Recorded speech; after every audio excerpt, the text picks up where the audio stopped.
side of the ground, and Ollie Dempsey with the quick handball. And how often have we seen Mitch Duncan with that follow-up run from behind? And we know how good a user of the ball he is. Finishes the Cats' first goal. Clark. Hand pass inside to Atkins. Stroked a couple. Kicks up to half forward. McGrath is there at the back of the front. Blitzards. He feeds Bowes. Bowes a little unsure, but cleverly off the outside of the boot. Never couldn't take the mark. It was a good passage there from Dersma to involve himself. Stengel out to Bowes, top of the 50. Curls one towards the teeth of goal. Out they come. Mackay in front, tried to mark on his chest. Laverty dragged down by Neal and also Nevis. A ball up. Cats in attack. We got Mark Sam. Good times. Draper, Caldwell, from a little handle in the Menzies direction, sop it off the ground. We highlighted Max Holmes as he just sees the ball out over the boundary line there in the pre-game, playing a lot more in the midfield. Joe Gresham pretty happy with his work there. Huge pump up. That one's for his grandfather, obviously. Big moment for him, really special. Obviously, sad time for him and his family. Max Holmes starting more off half-back at the moment, which has gone back to rounds 1 to 9 for the Cats. So he's setting up behind the ball to try and use his run. Well, Chris Scott promised us pre-game a few changes, Lingy, so we've seen Tom Stewart start in the midfield, Holmes to half-back. Anything else that has jumped out at you, Lingy? No, they're the main ones. Obviously, Stewart was always the big one. Blitzards is back around the ball. Nevitt's on the wing as one of the inclusions. So a couple of moves. Laverty in front. Put a fist to it. Jones took the bunt from Rowan. Lost possession. First game of Humphries dragged down. Interestingly, with Holmes, he'd been to 96 centre bounces in the past 5 games, and that was a huge shift for him. So back to that rolling back half for the Cats. Langford, as everyone floods back. And another excellent season, Kyle Langford. Caldwell. Dersma. Sends it in long. To Peter Wright. Knocked it to the front. Bowes there. Ricochets to Guthrie, Tui, Dangerfield. He brings it out on his non-preferred. Neal in front, couldn't complete the mark. Caldwell's kick was just shin forward. Neal picked it up pretty nicely. Jeremy Cameron's a great take. Went footy and then the sweeping handball, Blitzards. The first game I went running by. He didn't quite get it. Humphries. Chance now. It's off the shins of Gary Ryan. A whistle. Thought I heard, but no play on the call. Ollie Dempsey going to work hard to get through the tackle from Menzies back to close. Menzies might have hung on a little long. Going the other way, free kick, the way the Bombers enjoy Menzies doing in defence. Well, it's great scrapping defence there from the Bombers, but also equally good ball use from the Cats, trying to really open the game up. We saw the Bombers going slow, patient with that kick mark. As soon as the Cats got it, they tried to go corridor. That kick from Laverty hangs in the air. Dangerfield picks it off. He breaks the Dersma tackle. 65 out, deep kick. Well done, Rowan, to interrupt things. Look like a certain Menzies mark. It ricochets to Big Neal. What a steal for the Cats.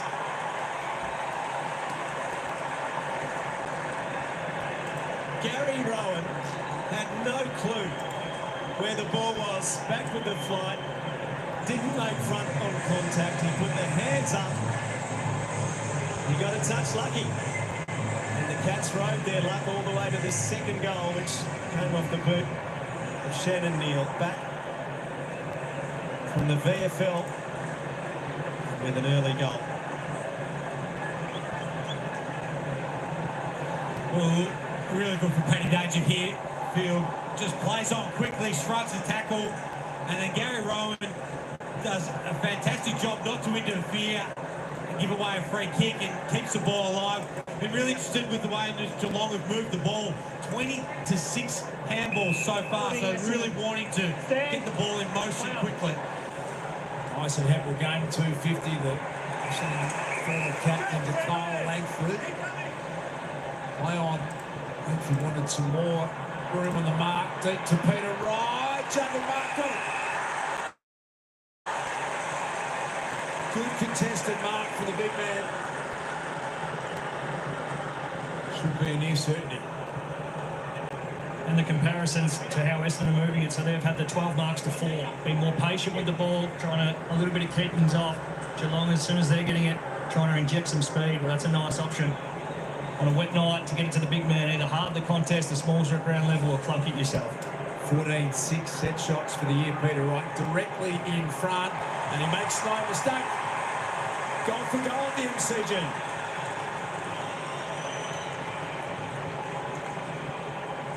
Peter Wright kicked 53 as the Essendon leading goal kicker in 2022, one of the best and fairest, and then started last season with a shoulder injury right on the eve of the season that cost him the first 13 rounds. And very capable of kicking a bag, Peter Wright. Nice start for him.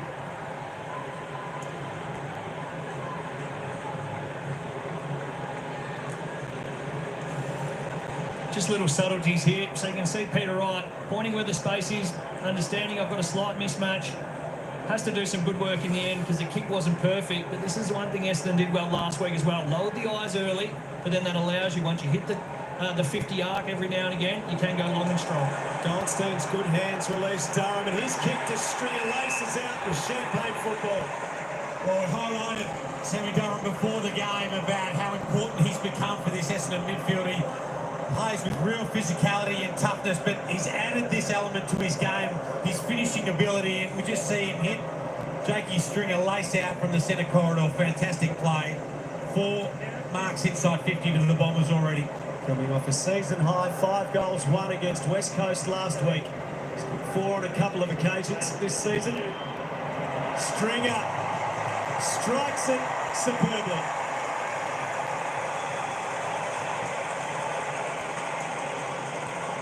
So 5 straight goals sort of belies the conditions under which the game started here at the MCG. Skills have been good, opportunities have been taken. Second lead change. Scores have been level on a couple of occasions as well.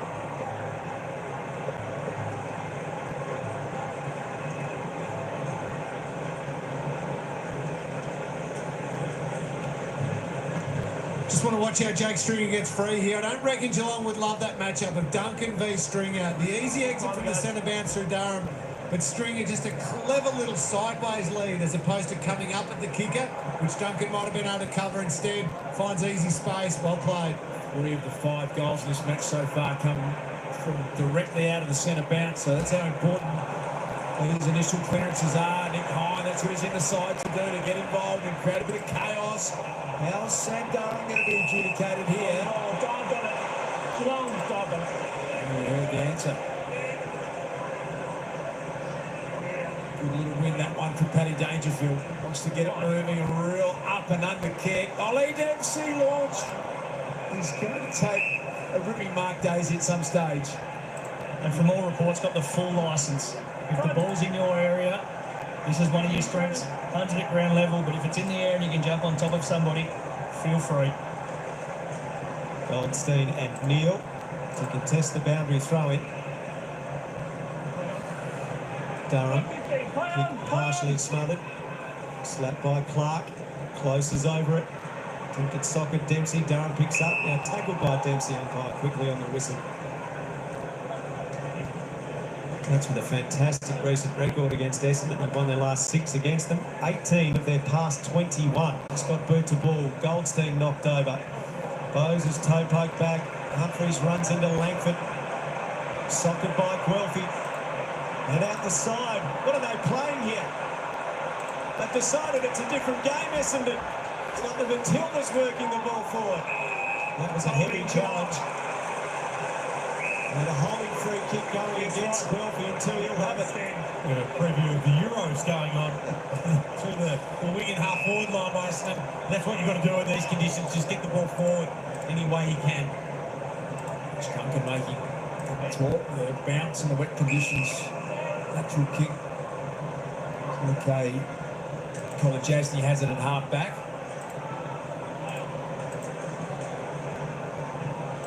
Lead was on from Dangerfield, but 2 metre Peter standing right in the right spot. We'll send this deep back into attack for the Bombers. He's got Stringer down there. surrounded by cats, and the mark taken by Mitch Duncan. He just almost pulled the trigger through the corridor, had a second thought. Now goes to Mitch Nevitt. Only a little thing down there, but it was young Lawson Humphries who found himself on Jake Stringer in that forward pocket. Just did enough. Bodied him out of the play, allowed the ball to carry over the back to Duncan. There he is on cue, Daisy. Lawson Humphries, a debutant. He's a beautiful kick of the footy. Goes short and finds Holmes. He's the best and fairest in a premiership winning Swan District's reserves team last year, having tasted senior football as well, Humphries. So deconing around the outer side. Back with the flight, Dersma fully committed. Duncan corralled by Rice. Duncan tries to take him on. Just gets it away. Kolajasny cuts a line. Hand pass to Bowes, a fumble. They've messed it up, the Cats. Langford feeds it into Caldwell, who had his head ripped off by Dangerfield. Just that over possession from the Cats. And just have a look at that tackle. Arm went over the shoulder, but in these conditions, Daisy, when you're facing goal like that, just get it in, take the territory. Right, started well. Jacob attempt at mark. Henry set upon the tackle. He thought he might have cut one high. It's such a fine line, isn't it, between rushing a panic kick in, but also understanding if you do have the ability to lower your eyes and pull a kick to a smarter and a more dangerous area, that's also a great option. Surge footy again here from the Bombers. Hyde ran into the first game of Humphries and did well. Lawson Humphries stopped him dead in his tracks. And they can rebound through the avenue of Holmes. Just fucking hard work, the Cats, to get through this mid-transition part of the game. Neil bats it down. Martin picked it up. Size and tumble, a kick forward on the left. It's an awkward one out there for Redden, and still 50-50 ball. Dangerfield got a boot on it, but now a big chance. The Bombers can rebound to centre half forward. The kick from going out the back. Stringer. Langford's going to give him a gift. Just got to bend down and pick it up, Jake. Oh, nearly fumbled. Make him nervous for a moment. And Jake gets his second goal.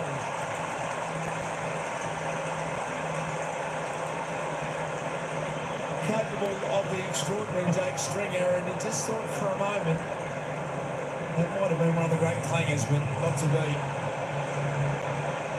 Easy, good touch. 5 goals last week to Jake Stringer, and a couple of early ones here on Sunday night footy.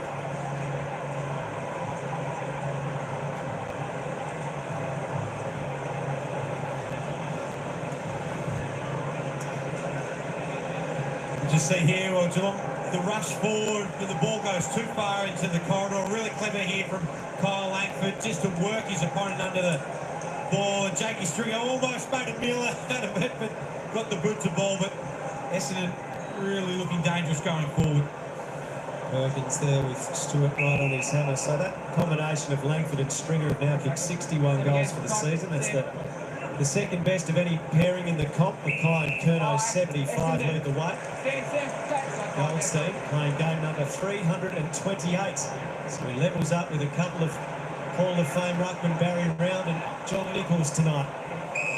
Guthrie going nowhere. And Al, the size difference in the middle starting to worry. Sam DeConey just struggling to get around the size of Todd Goldstein. Then he's got to go to the ruck against Draper in the Essendon forward line. Goldstein sits behind the play.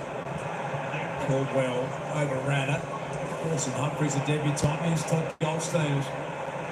It's been an outstanding selection coming into the side for the Bombers. Dempsey's kicked down the line. McGrath, really awkward ball to handle.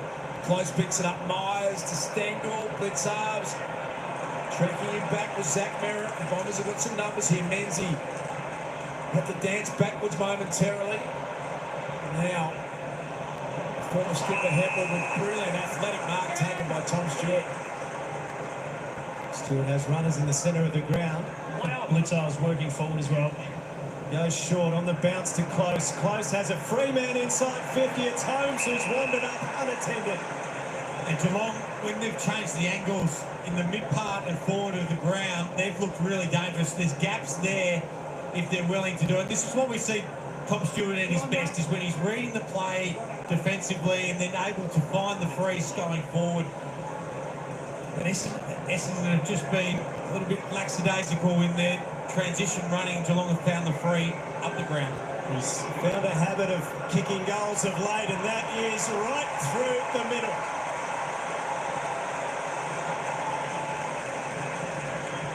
In 6 consecutive games in which Max Holmes has kicked a goal. 5 previous, he also averaged 28 disposals a game to have a huge influence for the Cats. A bit of a different role tonight. Said it bounces as much. On that occasion he got forward without an opponent. Took the mark and finished. Well, a great turnover in the end from Tom Stewart. Just have a look near the Telstra logo as this ball goes forward. You can see the Cats numbers going forward. 3 of them getting there, drawing out. Redmond had to make the decision. He went with Blitzars, which allowed Close to stay at 50, and Holmes just slid down as that fat side runner. Well played, great connection from the Cats. Jai Clark picks it up. Tom Stewart, you can see right of screen. Still around the centre bounce. Like the move from Chris Scott, just giving Tom Stewart, there he is, a different starting point. Atkins has been busy in this first quarter to Holmes. Not the half back, that was a clever mark on an easy one to take, and it's Mason Redmond. Done a good job so far, Atkins, on Merritt. Merritt with just the 3 touches in the game. Beautiful kick from Redmond. Gresham, that little wedge is going to be okay for Peter Ryan. The mark's been paid. Gresham, the benefit of the doubt, felt like he pulled the kick and it worked out okay. Well, you're giving him the benefit of the doubt to us. It looked like it was off the side of the boot, but in the end it all worked out well.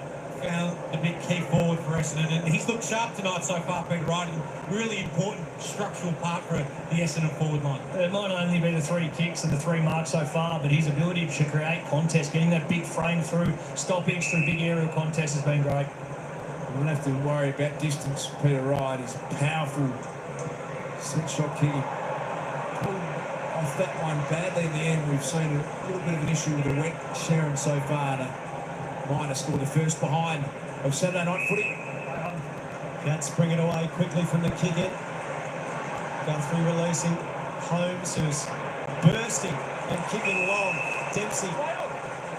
Steagle's in the pocket. Dempsey sells some candy. Fumbles, regathers. Turns it over.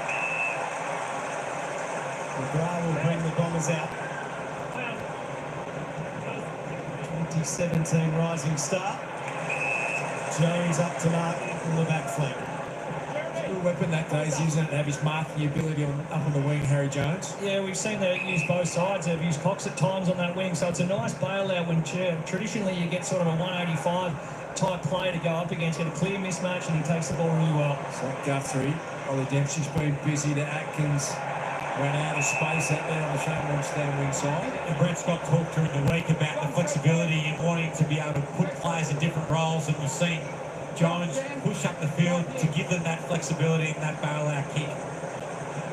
Steady rain falling here at the MCG. You can see that clearly on the screen, but the standard of footy's been outstanding. Players have handled it better than you would imagine.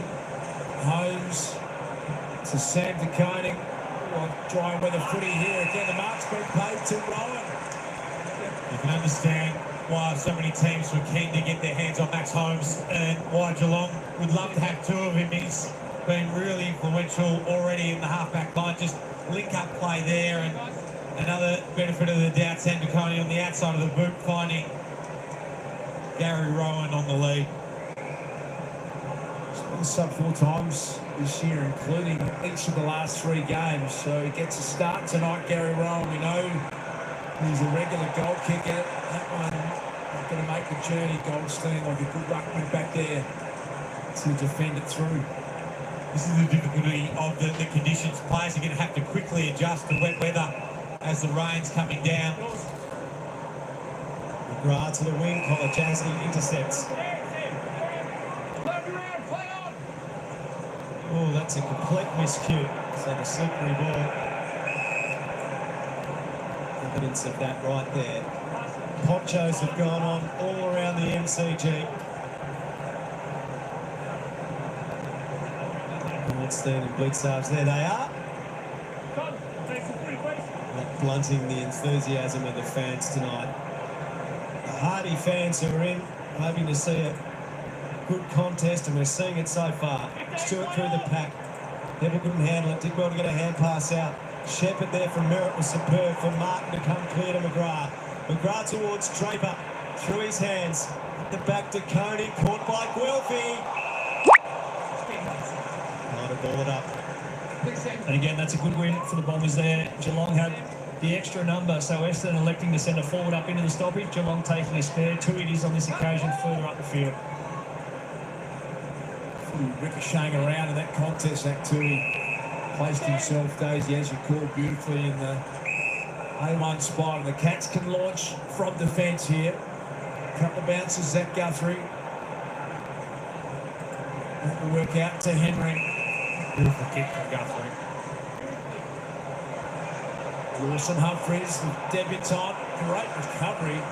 Just bounced back up to his feet, cat-like, and now Duncan can spear in the Jeremy Cameron direction. They've played that really well, the Cats. Yeah, they really did, and it was all off the back of Zach Tui in his positioning, which you called, Days, but they've been really good at stretching the ground, making it really wide, forcing Essendon to defend that width, and then they've been able to change the angles going forward, and we've seen on numerous occasions Mitch Duncan again, that run and carry off half-back just to be that link.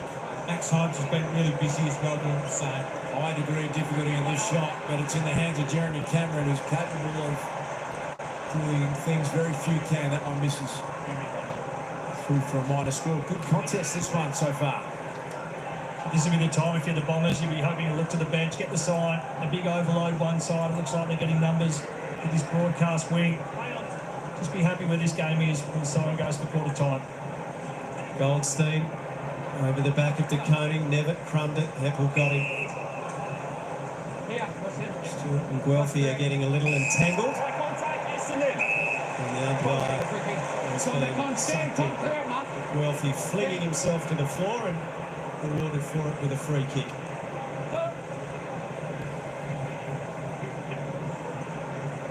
Play over the back, Guthrie the flyer, Stringer cutting through them with strength. Lost his footing, Gresham's kick smothered by Henry. End over end, Duncan sends it forward. Mackay's in the road, gives to Guelphy. Met heavily as he gets his kick. He used to well, and Redmond has it for the Bombers. Time for a late score. It's going to take it after the siren shot. That will be almost barrel time, I reckon, for Zach Merritt. Well, if there's ever an opportunity, the siren's gone. He'd know better than most, Joe, but I don't think he'd have the leg on the drop punt, the whip ball. It'll stretch it and really test him from here. We need to see more of the torpedo and AFL footy. Let's hope Zach Merritt is going to give us a look at what he's capable of and takes the minor score. On the quarter-time siren, Essendon enjoy a 6-point quarter-time lead here. 4-2-26, the Cats 3-2-20. Saturday night footy, live from the MCG.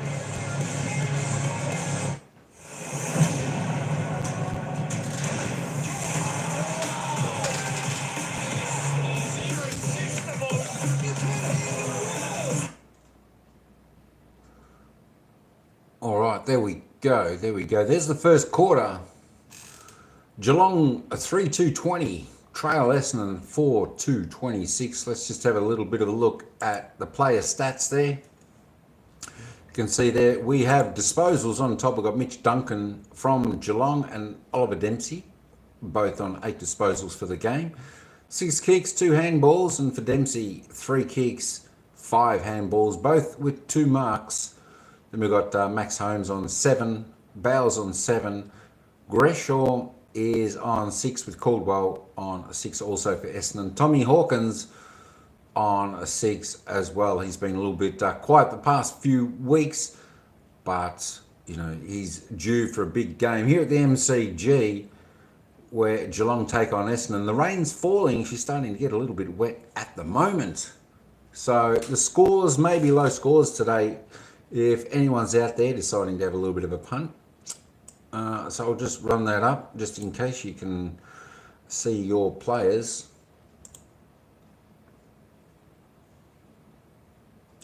All the players' stats there. We'll just keep it going down a little bit.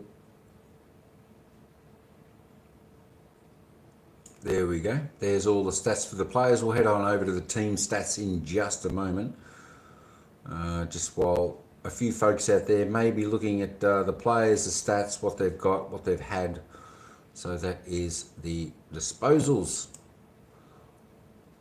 There we go. If we head on to the goals, of course, we've had 7 goals kicked in the opening term with Jakey Stringer, the package. Jake Stringer with 2 goals. Peter Wright for Essendon with a solo goal. Shannon Neal, Max Holmes for Geelong. They both kicked a goal each. Jade Gresham for the Bombers for 1. And Mitch Duncan, he's the other goal scorer with 1. Let's have a look over at the team disposals, team stats. There we go. We've got Geelong out in front on the team disposals. 90 to 75. Kicks 51 to 57. Handballs 39 to 18. Geelong asked over handballing a little bit in the wet weather. You definitely prefer to kick more than handball. Try and get the ball moving on forward because the ball does get a little bit slippery in the wet conditions. Hey, thanks, Brett Glozo. Thanks, brother. Thanks for that super chat. Appreciate that. Good stuff, my man. Thanks very much to Brett. So yeah, we will be looking to see those stats in the after the each of the next quarters. See how the handballs go. You would want to see that margin get a little bit less. Less handballs, more kicks, more kicks. David, how you going, brother? What's going on? David Islands and Life and Adventures. Yahoo, Mike. G'day, everyone. Thanks, Dave, for coming in. Thanks, Dave. We're just watching the second game for the day that I've done. I did the first one, the Gold Coast Suns versus Collingwood. We did that, and I was up on screen and trying to commentate it a little bit. But this time, this one around, we're just doing it this mode, and I've got the commentators actually commentating it. Disposal efficiency, well, there you go, 67, 65, a little bit lower. And of course, in the wet conditions, that is going to drop right off. And of course, the efficiency inside 50 is very low for Geelong, not what they want to see. And of course, Essendon are doing a lot better in that department. Free kicks, 3 to 6, not much happening there. Stoppages, Essendon leading. The hit-outs, the clearances, centre clearances are pretty even around the ground. Stoppages, Essendon are just in front a little bit there as well. Possessions contested. Geelong are winning the hard ball, gets a little bit more there. 32-27 to the Bombers, uncontested. There we go. The Cats play a little bit of the keepings off game. Normally that's a little bit what Essendon do, but the Cats are in front on that. The turnovers, 17-18. So the turnovers are probably caused by a fair bit of the rain there. The ball's slippery and a lot of turnovers happening there. Onto the marks, 22-23. So that's pretty much, pretty much similar. 3 to 5, 2 extras inside 50 of the Bombers marks, and of course 1 contested each in there going well. There's the score, 3-2 Geelong, 4-2 to Essendon. Geelong in front, 1:39, and of course Essendon have been in front most of that quarter. Tackles about similar, but Geelong there, they certainly are bringing the pressure inside 50 tackles, and that's always a good number to have up there. Your forwards are on there tackling hard, pressuring hard, and that's what you like to see. There we go on the bounce for Geelong, 0 Essendon. 1 percenters, a little bit the same, 8 to 11. All right, let's get back to the summary.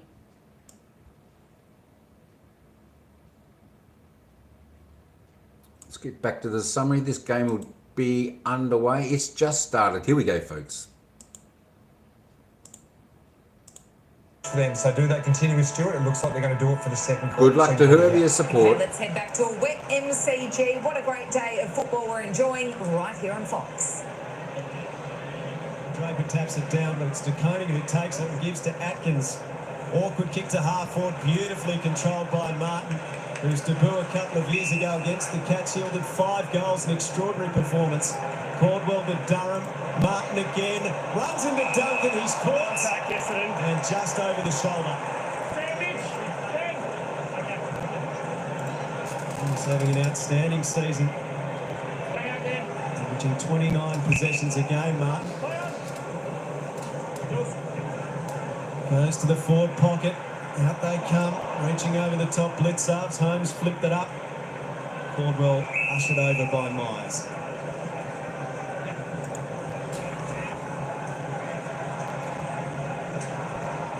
Good healthy crowd in despite the rain consistently falling across the MCG. That's got indicating very happy with the two ruckman back. Merritt gets sprint to ball, and then he lets Tom Atkins his mark and no, gets in his face. So Atkins, who's done a pretty good job on Zach Merritt so far. And Zach Merritt, you don't often see him go back after the direct opponent, but there's some feeling in this one, and Zach Merritt getting stuck into it.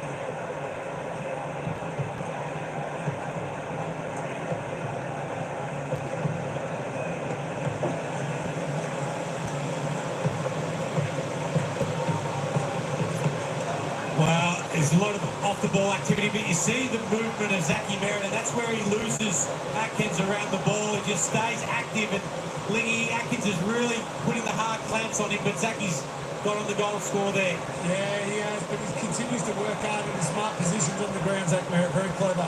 Caldwell gets the Dons going after that amazing tap out of the middle from Draper. Tui, though, turns it over, uses it expertly out to Dempsey. Cats on the fly now. High kick inside the 50. Cameron up over the top. And he gets Ridley over the shoulder. Jordan Ridley. And it's the free kick. It's exactly what Zach Merritt's got to do when there's a matchup, a quality matchup like Tom Atkins coming to him. Just stay busy around those contests, especially forward half of the ground. If Merritt ends the day with 20 touches but can kick 2 goals and set up 1 or 2, that's still a huge game in a big night like this. Good contest at half forward. High did well body line the ball, and the handle came out from Stringer. Langford set the challenge. Tui, an awkward footy for the defender. Now he's got a bit of an issue. They climb on top. Benefit of the doubt going the way of the Cats. Come in here. Here we go. Peter, Sam. Reload again here. The Bombers right. Look at Merritt came flashing through again, looking for back-to-back goals. Merritt again working hard. He's creating some chaos down there. Iron wrapped up.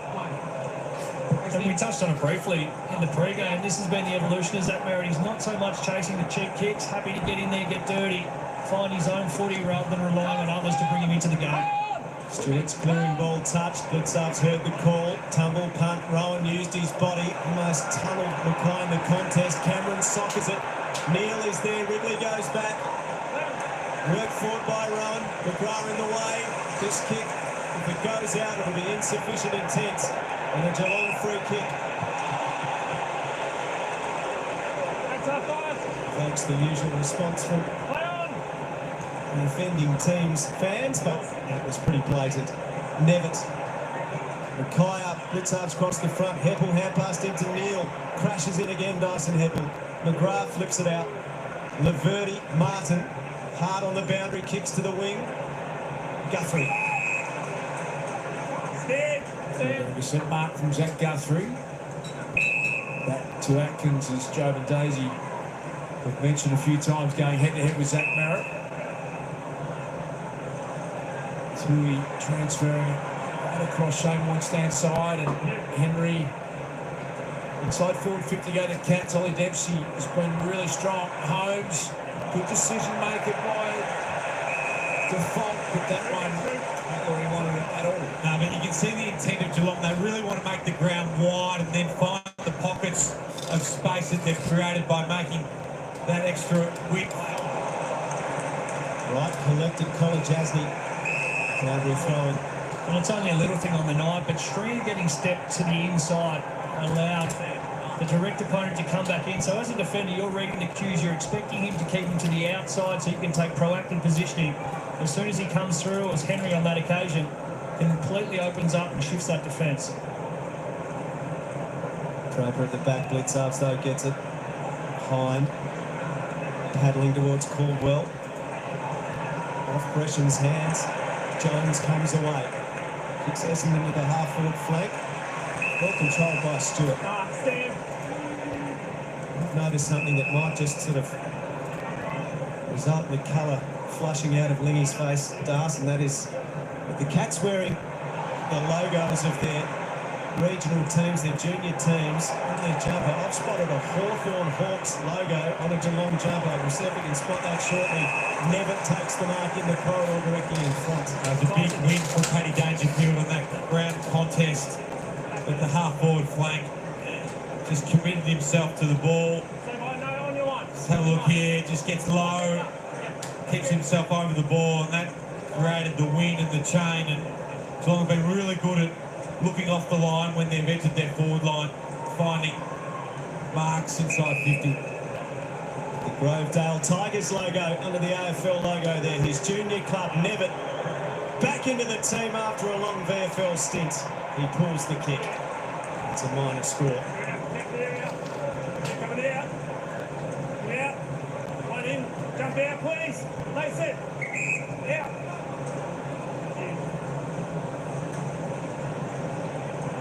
Jordan Ridley having a look around. The option that he wanted finds McGrath. The speed from McGrath, always keen to get on the run. That will float into the lap of Draper. Very happy to release it to Merritt. They've got it in quick succession to half forward. Lawson Humphrey with every top. With fist slap forward intelligently. Went well, free high, and he's got good leg speed. The tackle was effective.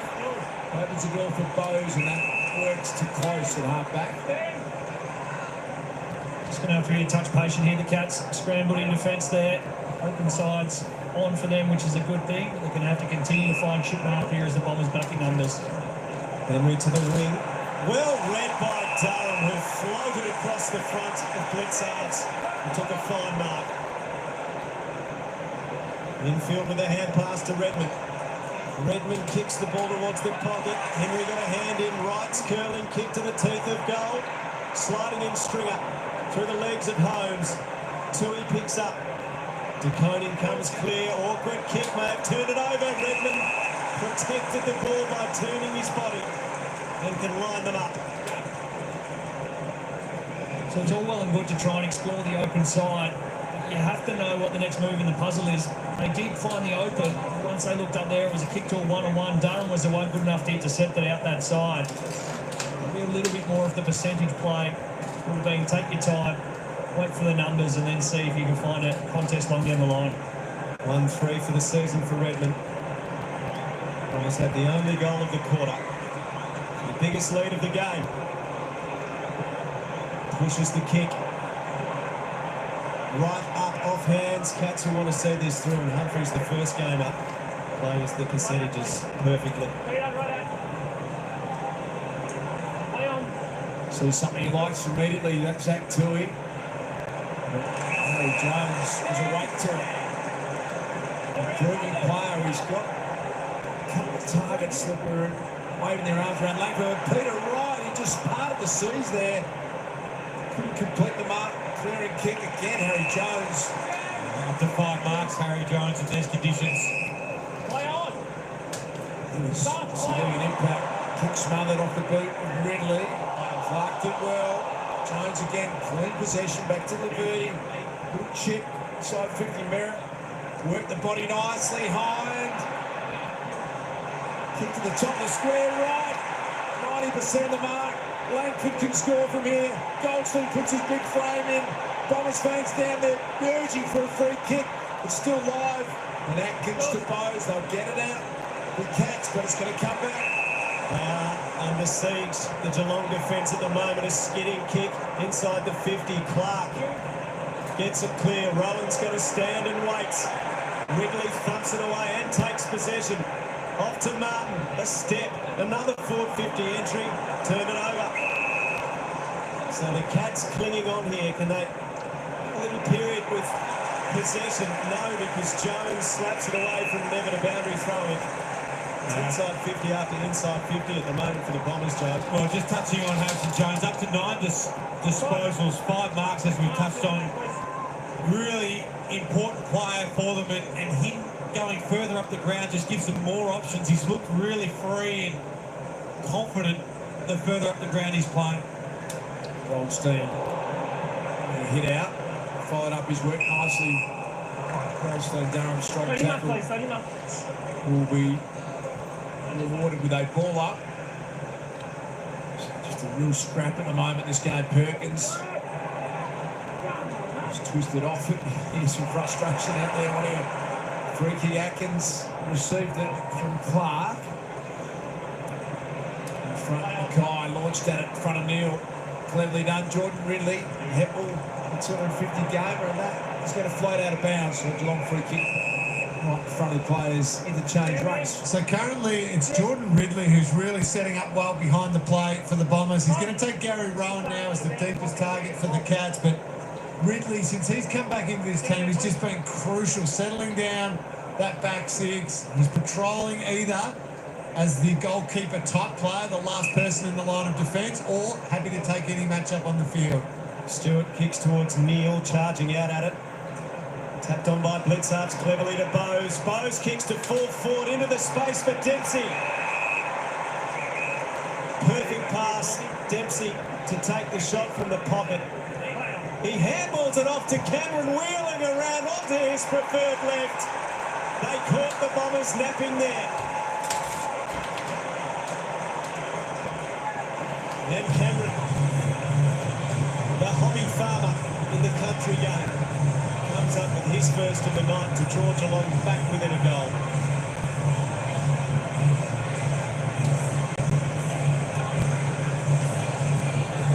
That's first of the quarter. Essendon has kicked one. The margin as it was at the quarter time break.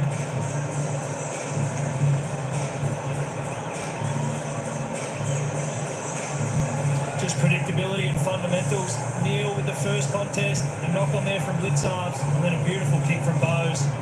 Just smart heads-up play. Jeremy Cameron always lurking around. Good decision to give it. Class finish from the Dartmoor. Play on, not 15. Play on, not 15. Play on to call. Heppel and the runner from half-back Martin. He's worked his way through traffic with ease as Nick Martin, and now they've got some run from Dersma. High ball inside 51-on-1. Durham front position. Well done, Kolajasny. Wright got a clever hand in. And a small win for the Bombers. They trap it deep in their field 50. Go Sam, Mark. Carmen Capose looking Brad Scott. Very evenly poised game, this one. Halfway through the second turn, the Bombers, can they manufacture something here? Draper might have had the free kick, and an errant kick from Dangerfield. It's going to be out of bounds in the full. Find the footy amongst the ponchos. Martin will have it coming up for his 11th disposal. And he sells some candy to Myers. Kicks it deep, right to the pack. Hands to it in front. Durham involved again. Dangerfield under serious pressure. Got the hand pass out to Tui. Good challenge from Dersman and knock it away from Dempsey. And we saw before the kicking efficiencies of both teams are hovering around that 50%, which is why it's so important just to play the percentages. And sometimes that is to take territory. You don't want to over-possess in these kinds of conditions. Bombers doing a really good job of keeping the ball inside their 50. Good serves. Down. Zach Guthrie stolen out of his hands by High. He fashions a kick to the square, but Mitch Duncan was back there, and now a little bit of space opens up here for Bowes, and immediately wants to play on. Not his best kick. Laverty, second attempt at the mark was effective. So a few of the Bombers have gone long a couple of times now. So Geelong predicting that the opportunity is to continue to lower the eyes and try and find somebody 50 to 30 metres out as that Geelong defence collapses. A more patient build-up, Daisy, just as you described, was the way to go. This next kick is the money kick. Martin pulls a nice one. It was Harry Jones, the intended target, but this is the debutant, Lawson Humphries, who is coming up for disposal number 4. 35 tickets he requested for friends and family to be here for his debut game, young West Australian. They attack it hard, both Perkins and Clark. Heppel, a hand pass to Durham, off to Menzie, 55 out, goes deep, Draper back with the flight.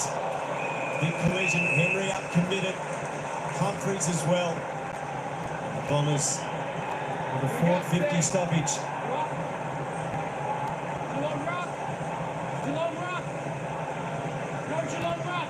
Territorial dominance for Essendon. Draper to go alone in ruck with no Geelong nomination. Nervous times here for the Geelong defence. Hind run that round the back after Draper had a go through his fingertips. And Hind finishes.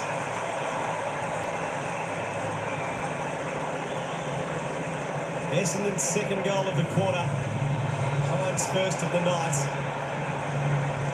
Everyone was expecting Draper to take it out of the ruck, including himself perhaps. It went through his hands and Hind was there to pounce out the back. 6 goals for the season for Nick Hind.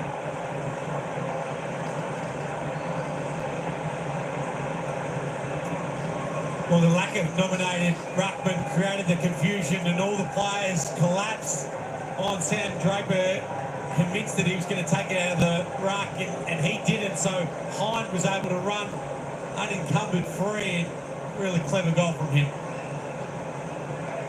Caldwell almost scooped up by the cone here. Essendon. In fact, it was scooped up. Essendon. Fire all over it. The coning, it's important one because the clearance now will go to the punt road end where the Bombers are attacking. Always seems to find the target. Zach Merritt. Harrison Jones has had a big impact in this first half. Martin, the spear kick that Daisy had been urging more on, wasn't it? Just applying the kick to the lead. We haven't seen a lot of it, and it worked well. Yeah, we've seen on numerous occasions that kick there go long to the top of the square, and you can see DeConing there. He's the one folding back. A little pocket of space comes, clever kick. That's why, even on a night like this, you have to find the ball in the best users' hands, because not only are they generally the best users, but it's all on the back of making the best decision as well. Goal in the first quarter, big Peter Wright. He's had more of an impact than those stats will tell you. Seen a lot of this slippery footy hard to get it online. It's going to be a college Ashley ball one way or another. It's across the face of goal. Humphries to Tui. Goes towards the wing. Dempsey tries to knock it on opposed to Jones. Caldwell couldn't get the handle. Dempsey gets it clear. Takes some territory. Neal and Wrigley see it out. Calls for a throw-in. Bombers just started to get the ascendancy in the clearances, 18-12 so far for the match, and in these conditions it's so important being able to control territory and control the ball out of congestion. So again, Geelong not nominating a ruck in time. Caldwell from the Goldstein tackle, dispossessed. Goldstein to Merritt, he's dispossessed in the tackle. Holmes dragged down, didn't have possession. Slapped forward by Jones of Essendon, socket by Dursma, that was clever. Wolfie just a little too far out in front of him. And that nominated ruckman was something we've seen a couple of times, and Lee touched on it at a quarter time about there's two identifiable ruckmen for Essendon, Draper and Goldstein, where DeConey's really the only one for Geelong, just some fatigue creeping in already. That is 9-4 clearances this quarter, Essendon's way, so really starting to get on top of that area. Draper got a good handle on it. High works his way back through heavy traffic. Wealthy, well done. Humphries, the first gamer, some class. He kicked down the line. Running near. Jake Laverty getting in the way. With the handball from Mackay back to Laverty, and that was slick from Merritt. Laverty got a good piece of it. Top of the square. Just needed the header to finish, and it would have been something to savour. Little cheeky grin there. And it is a nice result, so rather than a point, giving the ball back, you get an opportunity here, and the Bombers have looked dangerous. As we said, with Draper dominating in the ruck, got a really nice chance here to get some players through, run a nice pattern. DeConey up against him this time, takes possession. Did well to get out of the congestion. Humphries doing well to Nevis. Atkins overruns it. Menzies over the top of it. Caldwell knocked it out. Wolfie's locking it in. 2 goals in this term for Essendon. 1 for Geelong. And was led by 6 points at quarter time. Atkins dragged down by Perkins. Do it all again. Goldstein just choosing to slap it forward, gain some metres, works out okay out of Guelphy, wanted it back from Merritt, Tui in the way, but chance Archie Perkins takes on the first gamer, but coughs it back up to Tui, pounds it as far as he can. Great effort, Dangerfield, and it exploded. Oh, he's got Tyson Stead with a handball. Jezza decides to go to Dempsey. They've got numbers streaming for the Cats. Can they get something out of it? Stengel, athletic at 10 over the top of Redmond. And they hold up well the Essendon defence. I feel like the handball gig was there straight away from Jeremy Cameron. I think he was stuck in two lines, whether to go the little chip to space. Neil goes uncontested. Martin, Mackay fumble. Clark takes him out. Goldstein, Clark, back infield with a hand pass. Close goes down. Martin goes through, caught by Dangerfield. Dersmer's dribbler. Dempsey comes the other way. He's closed down. Well done by Jones. Cordwell, a touch ball and a boundary throw-in. So Cats just having a little moment here where they're inside attacking 50. Just feel that Jezza had too many options going through his head, was trying to think his way through it. You could see the cogs turning. The give, the simple things on a night like this was probably the option, and then Stengel, who is also super creative, let him put his tricks on show. Just see footy has lived in the forward half this term for the Bombers, 70% of the time. Caldwell, really important player for the Bombers too. He's been prominent. Great smother. It's going to be important. They get it back from Guelphy. Merritt saw nothing forward. Clever kick out wide. Dersmer hands it back. They go forward off the boot of Hepwood and falling over Draper. Really hard Merritt. Over the top of Colin Jackson. Going to be rewarded. The Bombers Switch. Straight back. going to get an opportunity here through their skipper. He stubbed his toe. Coughed it up. Cats get a chance on the rebound. They're well set up though, Essendon, so a patient build up to Rowan. Cats going to have to take the ball off the line here. They can't. Essendon got the extra number down the line. Rowan forced long down the line. Dangerfield trying to impose. With the flight, Redmond. Dangerfield gives to Close. Close. Balks. Kicks to the pockets. A chance for Myers. Slaps it back. Clark. Bowes. Can he get boot to ball? Under pressure. What a relief for Geelong.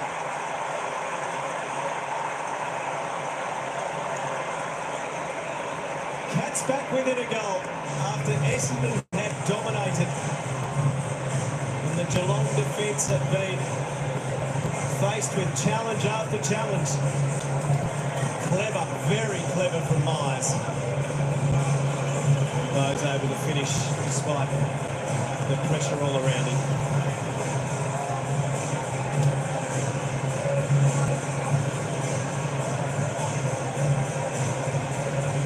Just terrific effort here from Paddy Dangerfield. He's outnumbered, but just wills himself to get the ball forward, and then Gyron Myers really clever here, keeps the ball in play.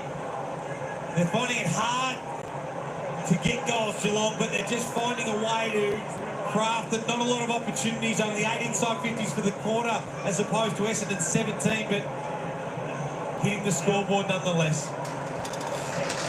Important goal you feel against the run of play. Humphries starting to assert himself, the debutant. Picked up and dispossessed Durham. Chance now on the back of that from Clark, but well set up. There's some defence. Redmond didn't like that at all off the boot, and that's why. Down on the ground. 1 foot on the line. High little saw and sorry behind play. Not sure what happened to the key back for the Bombers. We'll check that out. Please don't get keep coming out. Thank you. John Clark. Merritt took his eye off the ball and able to slide in and mark his Cameron. He's going to thrust it deep to the goal square.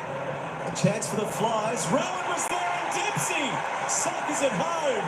It's had a world game theme at times tonight, and he nets one. Scores level at the MCG against the run of play. The Cats have kicked a couple to level up.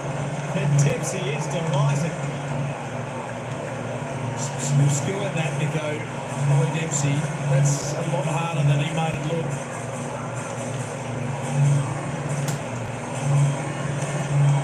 Love his work. The result of a bit of soccer stuff tonight. This one's some good finishing.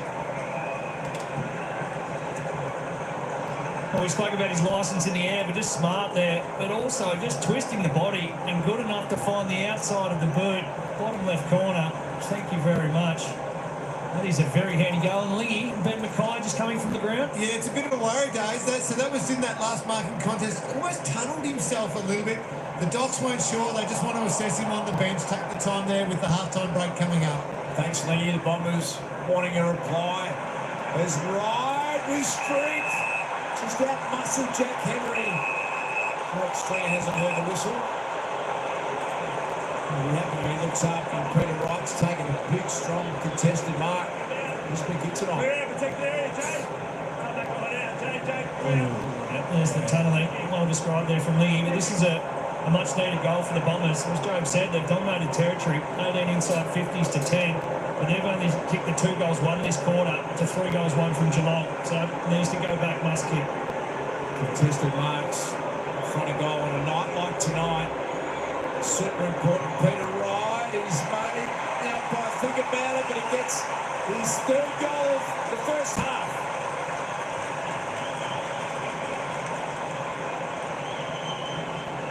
A couple of goals, in fact, for Peter Wright. Just stuck that one home. I'm holding up 3-finger stars, so I put now putting my hand over that's saying I led you down the garden path with that one. Wright with 2 and Striggers kicked a couple for the Bombers. Good hands in the conditions again from Wright. He's got a real presence.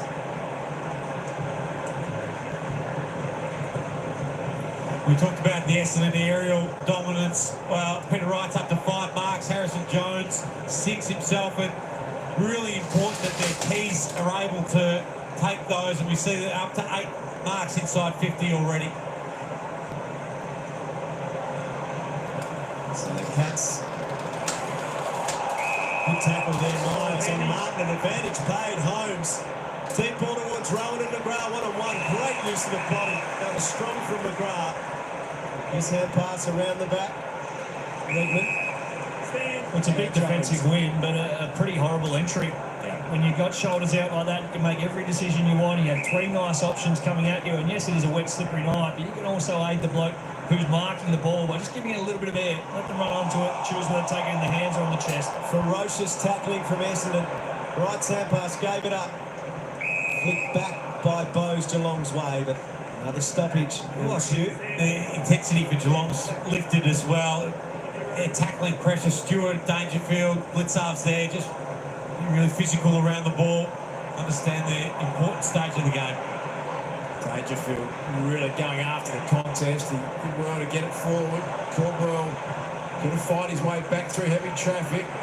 Merritt, it's a great one-on-one battles going on everywhere. Max Holmes picks it up. Can the Cats get a late goal here? Under a minute remaining. Bowes, high ball. Good challenging effort to mark it. Cameron, Redmond with a fresh airy. Still a chance. Dempsey's been huge in this first half. McGrath in front. What can Humphries do? The debutant getting back Dyson Hetwell and won't be afraid to let that over the boundary. He decides instead to keep it in, and now it's a low ball again. So nervous moments for Dyson Hetwell. Just sold his teammates into a bit of challenge. Diving in again, Redmond. Here's Humphries, picks it up. The first gamer, top of the square, Dempsey kneeling. The family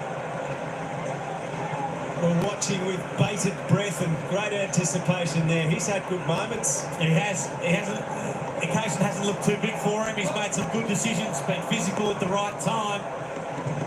And you know he's got considerable skill. Ridley, well read by Torrent. The bigger man jostled. He was able to slip forward in front of the pack and mark, and that is half-time.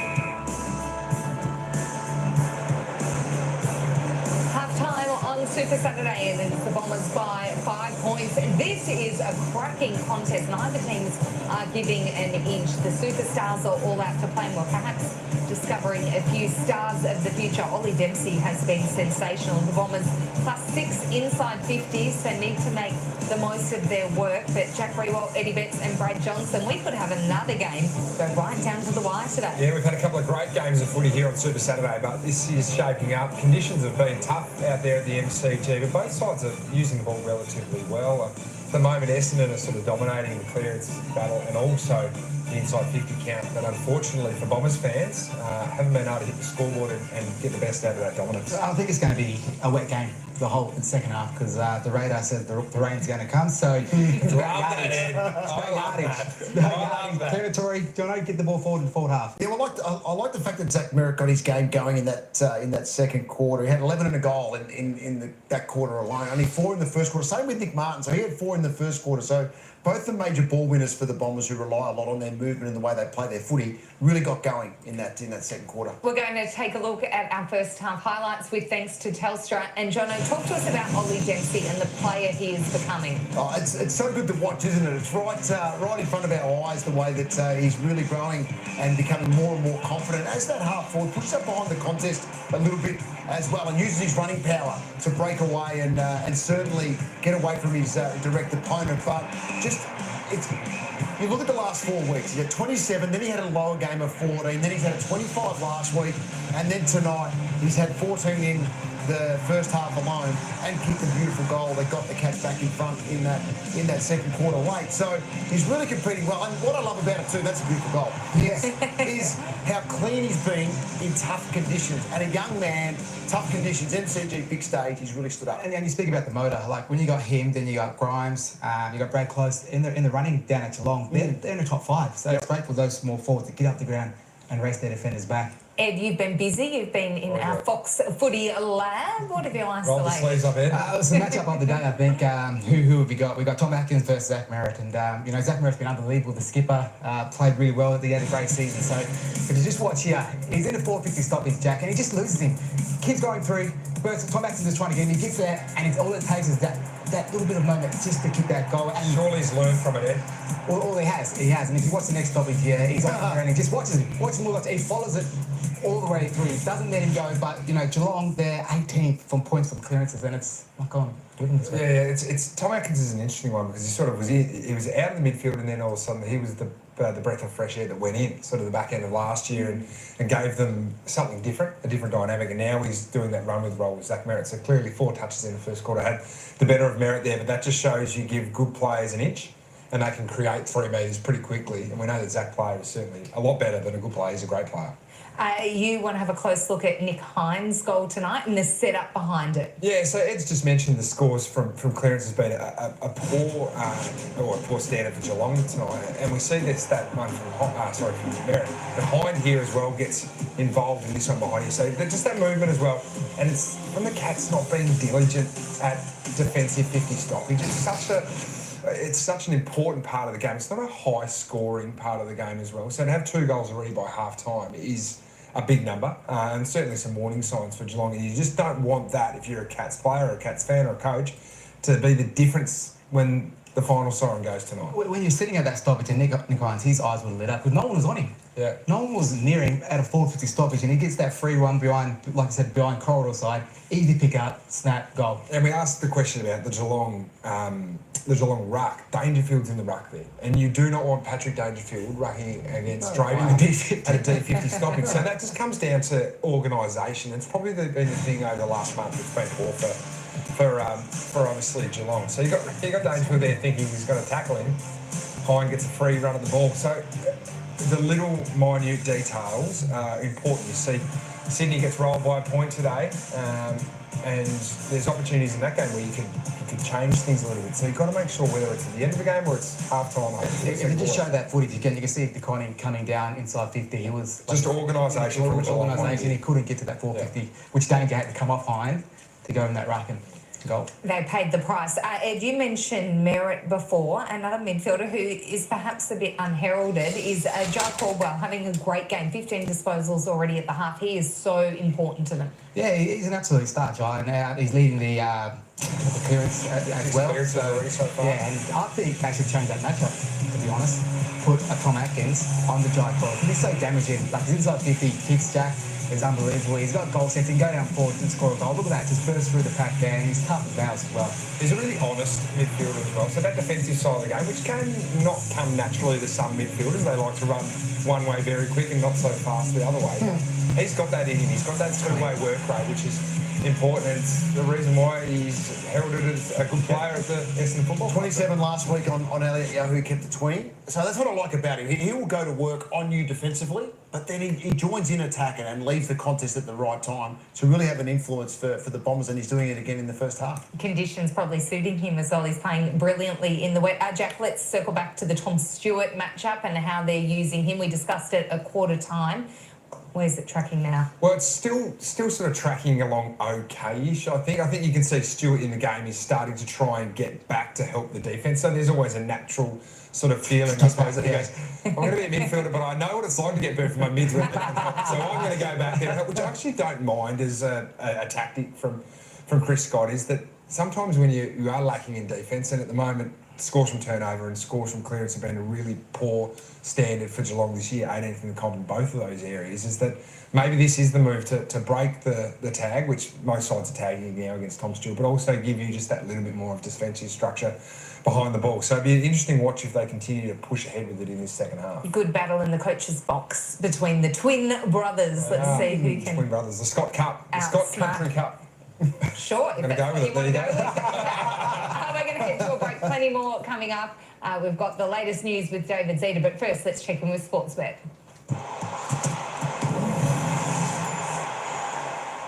The Blues are flying at the moment. They come up against the Tigers, and there's some damning stats against the Tigers this season. They rank 17th at conceding disposals to general defenders. So you'd be looking at Nick Newman, who does take the kick-outs as well and gets the extra ball. They give it to him off half-back. But worse than that, they rank 18th through the midfield against the opposition. So that is Paddy Cripps, that is Sam Walsh. Kennedy had 31 last week, but I feel like Paddy Cripps is in the beautiful form at the moment. You can follow that and plenty of other bets on the Sportsbet feed. You win some, you lose more. For free and confidential support, call the number on the screen or visit the website. Come on, it's time for a change. Reckon? Yeah. I thought mine looked good. I did it. It never looks back. Compare the pair. Same age, same income, same starting balance. Whether Mike switched to an industry super fund 5, 10 or 15 years ago, he's been better off. How'd you decide? I compared the pair.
show on Sunday. We're going to head into the newsroom now where David Zeta is across every in the world of football. Seats, what about the Gold Coast Suns today? They were superb. It is incredible. They still haven't lost a home game this year. They still haven't won an away game this year. It is a season of two halves for them, but one that they are certainly enjoying on their home deck. So they led by 32 points against Collingwood late in the third quarter, but as Collingwood so often does, they came back late, even hit the lead at one stage, but that was before the Gold Coast Suns ultimately iced the match with a couple of back-to-back goals from Ben Long and Ben Ainsworth. Of course, you can see this one here going through and getting the Suns faithful very happy. So the Suns win by 11 points from this match. It was really a seesawing affair, and one that had Collingwood fans a bit nervous, as well as they always are, and Damien Hardwick nervous in the box. But they get the win, and their ability to come back, Collingwood, from really big margins and deficits, it's a double-edged sword for them, and I think it's one that Craig McRae acknowledged when he spoke to the media post-match. We're really proud of that part of our culture, or the way that we want to play, and we want to continue to celebrate that. But we don't want to be in these positions. Like, how many times you want to put yourself in a position where you're going to have to do this miraculous comeback? So they're the things we'll wrestle with. Bo McCreary also subbed out with ice on his calf. Now, Craig McRae said this is a potential strain or a kick to the calf. He's unlikely for next week against Essendon. John Noble definitely won't play. He's entered concussion protocol, so a fair bit of an injury ward for them from that match. And also, the Gold Coast Suns, Jared Witt's a really heroic effort here. I mean, he came up on after a pretty nasty knee to the side from Darcy Moore, and he's gone off the ground, looked in considerable pain, came back out and has played through the match and ultimately helped them get the win. So a big win for the Gold Coast Suns. I tell you what, it was also a big win for the Fremantle Dockers. They have defeated the Sydney Swans. They've handed them just their second loss this season, their first in 90 days. This was an incredible match. Logan McDonald had a kick after the siren to either tie or win the match. He didn't make the distance, and ultimately it meant that the Dockers got on top with a 1-point win over the Swans. So Collingwood's loss today means the Dockers will remain in the top four. As I said, Sydney's first loss in 90 days. There's still a couple of games clear, assuming Carlton wins tomorrow, in first position. So no alarm bells for them. Callum Mills to come back soon, but an incredible day of results that obviously is still going with 2 games on at the moment, Sarah. Yes, plenty of drama. We absolutely love it. And Zeke's contract news now. Tyson Stengel, what's he looking at? Oh, look, everyone's been umming and ahhing about Tyson Stengel's future. Now, Cal Toomey at AFL Media and Jay Clark at the Herald Sun both reporting in recent times that Tyson Stengel has made the decision to stay at Geelong and turn down rival offers. Obviously, St Kilda, a significant interest, done some follow-up work on that. Believe that to be the case. Now, Eddie, your partner Anna, obviously managing Tyson Stengel at the moment. Now, I know we don't talk shop too much in the office, but can you just give us a little confirmation there that Tyson Stengel's staying at the Cats? Ooh, chucking the hard word on well, Anna, she does a good job, and, she's managing Tyson at the moment as his guardian, so she wants the best for Tyson, and I think, he's playing some good footy down at Geelong, so we'll have to wait and see. Wait and see. I can give you an exclusive. I know I can't. Nicely handled Well there. handled it. Thanks. Sure, manage me as well. Yeah, Brilliant. Well, tomorrow we have a brilliant game to kick off our Sunday ticket. St Kilda hosting the Power, caught under enormous pressure at the moment.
Jack, who is it? Well, we've been bickering.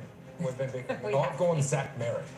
So 15 disposals at the moment. He's been tagged, been sat on by Tom Atkins. Also had 4 tackles. So he's giving us something offensively, Jono, but he's also giving us something defensively. And I think if for an all-round performance, you'd be hard to go past Zach Merritt in this first half. Well, because the game is so tight. Oh, you're not. I'm going with Max Holmes as the player of the first half in my books. He would be leading the Geelong best and fairest by the length of the Flemington Straight. And once again, he's had 14, kicked a goal, and is playing a nice game of football. You only have to pick one, though. Yeah. Who are you going with? What do you mean? You're going to side with me, or are you going to side with Jono here? Merritt or Holmes? You both pick the players. Let me pick. I'll go Dempsey. Oh, 15 disposals. Dropped it. There we go. Well, it just goes to show there's been quite a few good performers in the opening half, but, well, the game will be won in the second half because the Bombers only lead it by 5 points. We've got to remember it's been a while since the Cats have played well, Brad Johnson. We know that their only win since beating the Blues back in April was against the Tigers. So this would be a huge win if they can get up tonight. I like the fact that they've gone with their thicker set bodies in the midfield tonight. The Cats around centre bounce, around stoppage more often. I think that's helped them in the contest at various stages, and then allowed Bowes and Holmes and those guys to get some really good ball on the outside. Let's head back to the action, third quarter from the G. It's leading by 5 points.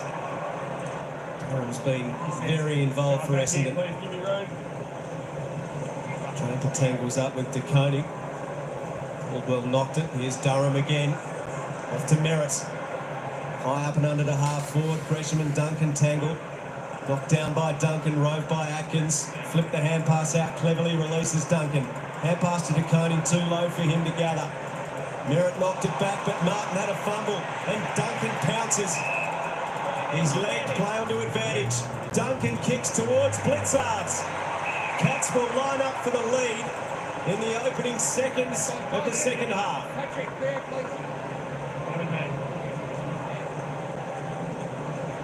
Couple of fumbles. Mitch Duncan takes the extra yards, get the free kick as Zachy Merritt tries to reach out, but that caused the separation further down the ground.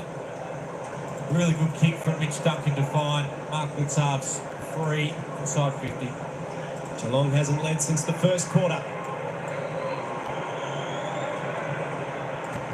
Blitzards puts them back in front.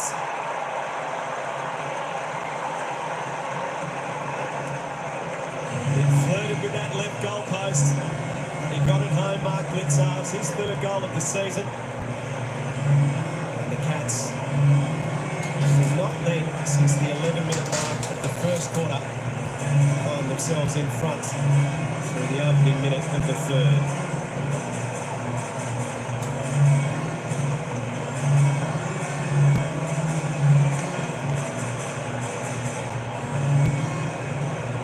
Just another nice option to have to pull the lever if you aren't Chris Scott.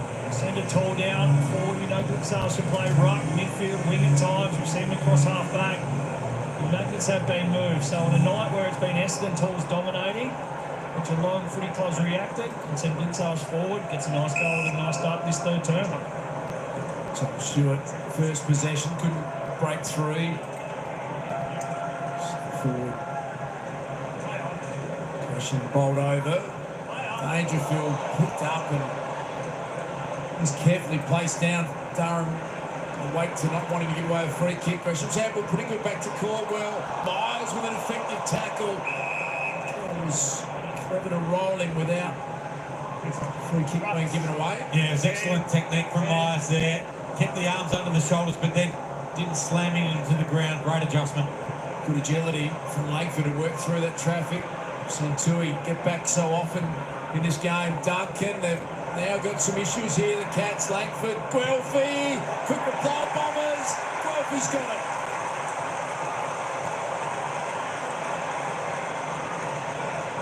Some good, consistent forward pressure. They just applied the heat to the Cats' defence, and Matt Guelphy having a really good month for the Bombers. Pretty happy with himself.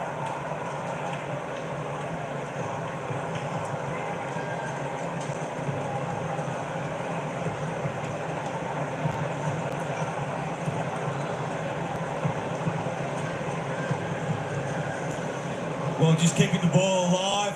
Good forward pressure. Jackie Stringer gets a hand on a broken tackle there from Kyle Langford. It's the 5th goal from a stoppage for the night for Essendon, and Guelphy with the great snap.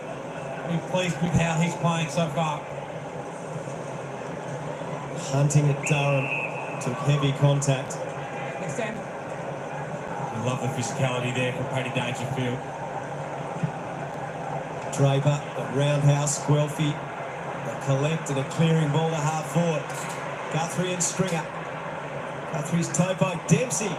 His skills when the ball's on the ground, using his feet. He's been on show on several occasions tonight. But he mentioned the freedom and the licence stage. He's a creative player, isn't he? So I love that they let him do his thing. Absolutely, and players like that, you can be one sort of an extravagant manoeuvre away from having that licence revoked. Good news for him so far in his career. That hasn't happened just yet, as our pink boots probably tell us. No one ever tapped you on the shoulder, Daisy, did they? Not more than twice. He's had other licences revoked, I reckon, Dave. Stewart shinned it into the corridor. This is an important ball to be won immediately. The whistle blows.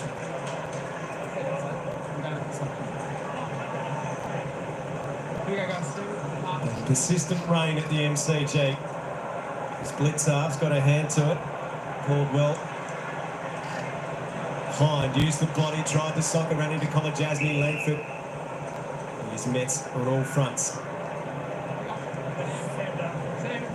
A great season, Langford, but against Geelong he's had his issues. This is his 9th game against the Cats. He's only ever kicked 1 goal against them.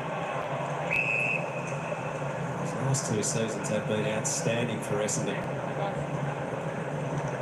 So Koning and Draper. Draper has a hack at it. And Stewart's taken high.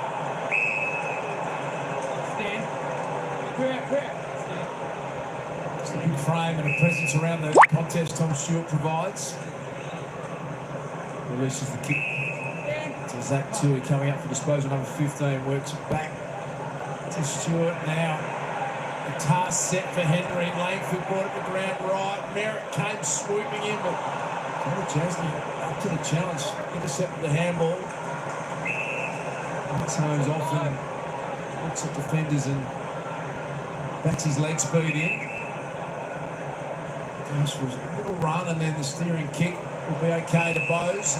And the quick handball. Dempsey's had a huge evening. Disposal number 17, Jeremy Cameron. Couldn't complete the mark. Heppel back to Ridley. He wants the boundary line. This will be an interesting call. Free kick. Guthrie sends it back to Duncan. Stewart. So Duncan 16 disposals tonight. Stewart now 14. Colajasny. Nice patient build up here from Geelong. Henry has wandered forward. And now's the time you can go. Find a pocket of space, put it in low flat. And he goes to the hot spot. Rowan's got to run and a jump. It's off hands. Cameron gets it. A big fend. A left foot snap. And it goes right across the face. We've seen time and time again the intent, though, for Geelong is to really make the ground as wide as they can, force Essendon to defend, and then try and find the pockets of space going inside forward 50. And just attacking that arc, so moving the ball, transitioning it, means the Essendon defenders on a wet night who want to sag back and be the extra, you pull them out so you get a better look one-on-one when you do decide to pull the trigger and send it back in. Spooner sending it back. It's going to come inside 50 again off the boot of Nevitt. There's some flyers around in front. That's a good mark. Shannon Neal. Just what they want from him. We've threatened to do it a couple of times, Neil. And this is a really strong mark going back into the contest and reaching up at the highest point. Give him a lot of confidence to be able to take that. Now needs to convert. It's the sort of act that gets you a consistent game in this team. Tom Wilkins out for 6 to 8 weeks. Big contested mark. Can he convert the goal? No, he can't. And that is why, on some occasions, especially on a wet night, you can be forgiven for going to snap from closer in.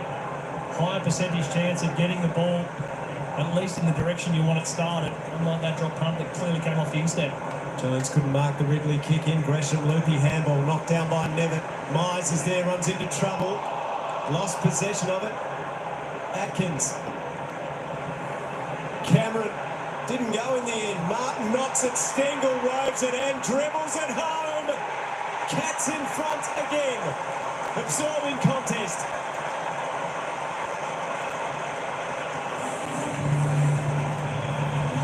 So Tyson Stengel had little involvement tonight. The player who needs little opportunity. Kicks his first. 5 lead changes in this game, 3 of them in this quarter. The Cats hang on to the lead for a bit longer. The first time they led for 99 seconds, the second time for 107.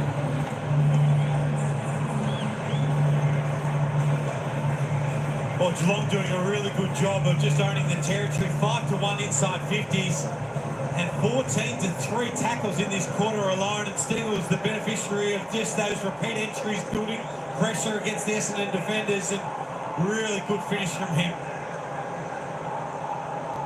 Impressive start in the second half from Geelong. Centre clearance going to go their way as well. Clark to Blitzarves. Great athlete to have as a competing ruckman out the back. Rowan McGrath is going to concede and then farms the handball out, still under pressure. Dersma heads in the Perkins direction. Next tackle pressure has gone up. A rating for Shaw is high.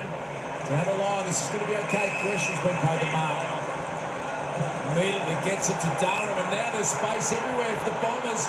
Oh, the Martin kick hung in the air, was almost telegraphed to Mitch Nevitt. And he took the defensive mark well. That's great defensive running from Mitch Nevitt. Goal-saving mark there.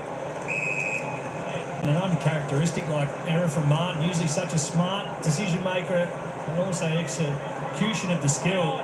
Probably the 4th of 3 options then. Stengel towards Cameron, back with a flight, disrupting things with Jones. Cameron on his non-preferred rights. Ridley, now Essendon out, Draper bursting towards the goal square. Langford goes in his direction. Back with a flight, courage from Tui. Did he chop the arms front on? Draper seems to think so. The fans seem to think so. Oh, it's hard to argue that that is not a free kick. He may be contesting the mark, but he also dragged a whole lot of the arm. Pretty well played there. You would see that played 9 times out of 10, maybe even clearly right there. Unusual one. So some controversy here all of a sudden the MCG, and the Cats have got ahead of steam. That kick's going to find Bowes. Had some risk, but some reward as well. Rowan launching and marking. So 12-point play. Good of fortune favouring the Cats. Gary Rowan can convert. Significant moment.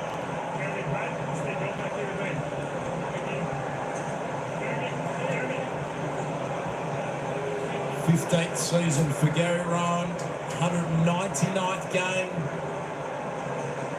The last 3 weeks he's been the starting sub. He's a happy knack of bobbing up and kicking important goals. And that's what Gary Rowan does right now. The Cats get a couple in a row.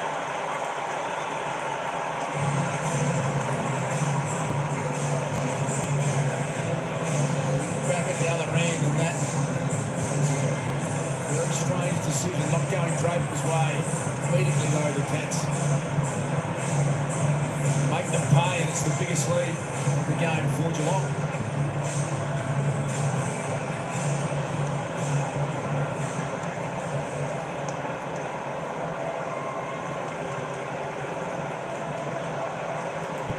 When we talk about what an asset the kicking is of a player who can change an angle, just look at the Essendon defenders scrambling there.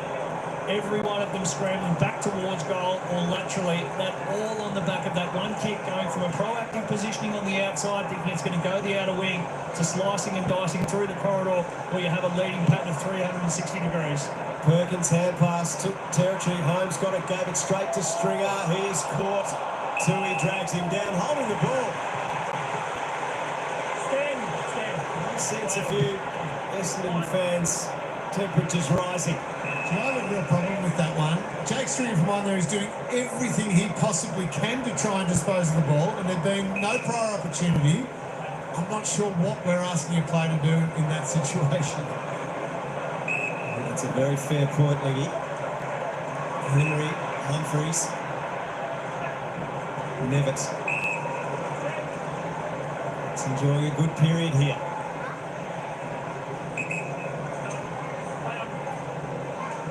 Mitch Nevitt. Rowan, Dangerfield, rove by Myers, kicks towards the goal square. It bounces over the back and Menzies is there to save the day for Essendon. Oh no. Well, there were players within 2 or 3 metres of him. Not like there was. We'd like to see a replay exactly what the umpire saw there. That is a perplexing decision. And it results in a Dempsey goal. And this place is about to explode.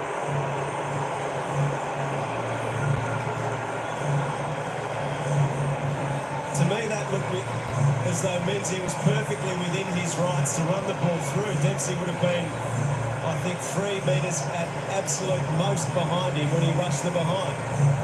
It's been explained the rule. If someone's within that 9-metre box, that means there's enough pressure and you're allowed to concede it behind. That certainly my understanding as well.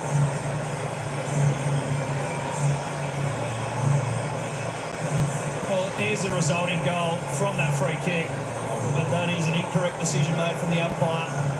Direct pressure in that situation, as my understanding is anybody inside the line of the top of the goal square means you're under direct enough pressure. If you are to carry it through, you can't do it from outside of that line. If you're inside and under pressure, that's all fair and well and play on. Not to be the case.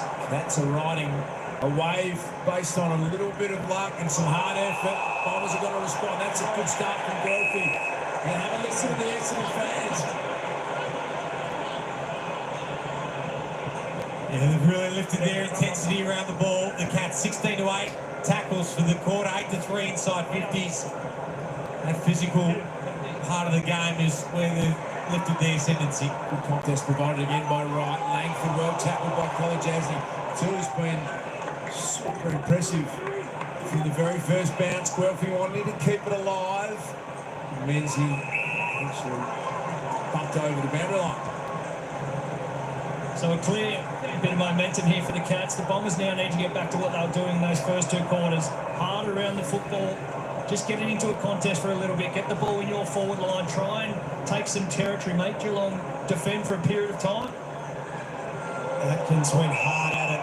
So miscommunication there. Stengel was free forward of the ball for Geelong. Just reshuffling their positioning now. Martin's gone up into the stoppage. Goldstein with strength against his opponent, worked it down for Perkins. Henry coming out, couldn't quite cling on. Right hand pass to Stringer, who might try and break tackles. He gives it off to Guelphy, who's ditched the long sleeves. Right hand pass into dangerous space. Merritt's hand pass knocked down. Tui, Cats under pressure. Bowes relieves. Hand passing out in front of Humphreys. What a stage this is for the first gamer. Close to the wing. Producing the body, Laverty knocks it away from Rowan. And amazingly, with Laverty involved in that contest there, after the goal, the rush deliberate behind, he was smashed in that marking contest.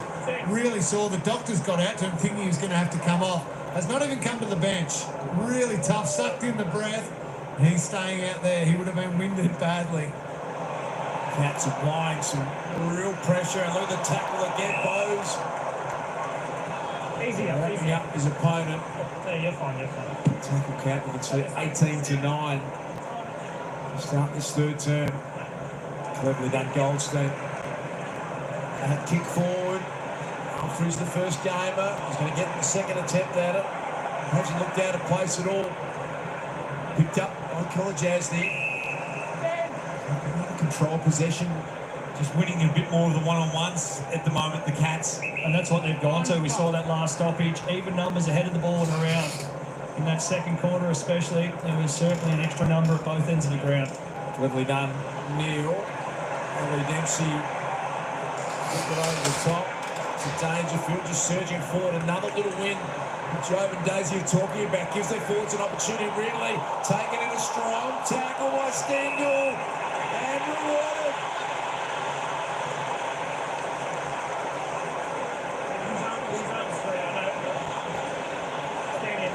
So you can see the arms free, we know. Again, my understanding was that whistle was going to come a lot quicker. He didn't have prior opportunity. So instead of seeing a player slung to the ground, the whistle was going to come. With a pinned arm like that, you just blow the whistle. Nullify the situation. Restart. Again, good news for the Cats though. Fortuitously, another shot on goal. Just had a real purple patch here, Geelong, and this to rubber stamp it. Tyson Stengel, which in good hands too. Sets sail for home, and Cats kick 4 unanswered goals, and they've blown it out with 21 points.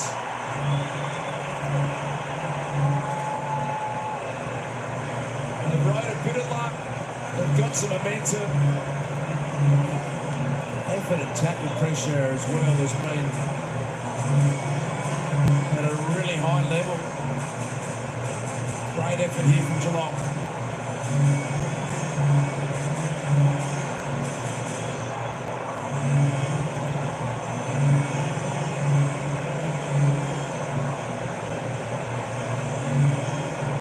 This is the first rush free kick that was paid.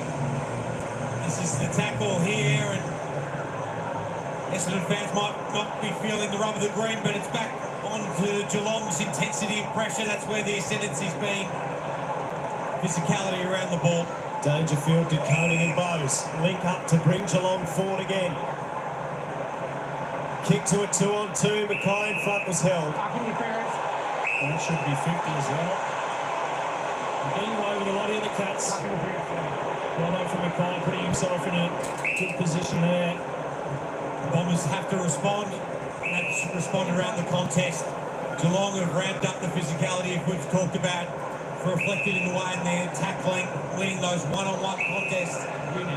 Essendon have to lift it to get themselves back into this game.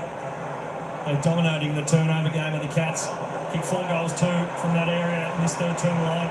It's an area that had really dropped away for them in the last few weeks. Daisy Stewart takes an intercept mark. Have you seen his game? Yeah, he's been put around in different positions, and now the beneficiary of that is his side as he's getting some looks. Brilliantly done by Ridley, read it well. Cats just appear to have numbers everywhere. It was something looking like they've got an extra player or two out there, Rowan, good space. Plenty of time to think about it. Jeremy Cameron was the option, not a great kick. Gersmer a little bit sore as well. As you talked about, Daisy, when they win the turnover battle, then they've got so many good decision makers, the Cats. They'll find the free if they can create good turnovers, which they've been able to do in this third quarter. Nice hands from Jones. Advantage is going to be Bovic. But it must have been a free kick for Chop in the arms. Peter Wright from behind in good positions, got it. Just desperate for the next goal. The Bombers right gets Riley. He's got Draper down there. Got a bit of a mismatch too, Sam Draper. Mark, he probably should have taken it. The Cats through Bowes. Oh, Darren got him. Appeared to drop it. And Mark has been paid out at Burfield. He heads in the direction of Merritt. Did pretty well to trap it right on the boundary line. Scramble kick, easily taken care of by Henry. On Sky Myers. Bomber fans going nuts. Oh, rightfully so, I feel. My goodness. Sam and Tom. Generally the sign when the players all stop and expect the whistle to come. That's the telltale sign. That's 3 in the quarter, but they have to move past it. The fans can be irate as players. You have to keep your composure. And one area where they can get some ascendancy is around these stoppages. Goldstein's been very good. Draper, they're winning the hit-outs comfortably. So now's the time. Even numbers around the footy. Yeah, that's taking on the tackler and dropping the ball. If the other one's holding the ball, Joe, at the other end, that's certainly the equaler. Agreed, guys. Blitzarves to the back. Holmes going by. He's closed down immediately. Quick whistle and a ball. Just and as you talked about, the Essendon players, they can't do anything about that. They've just got to go back to each situation, each contest, concentrate on what you can control. Durham didn't have possession when he was held by Stewart. Myers under pressure, not 15. Heppel takes it off to Caldwell. He's caught, he gave it up. Myers kicks smothered. Blitzarves paddles, knocked it back. Mackay in the road, runs into trouble. Goldstein flicked it out.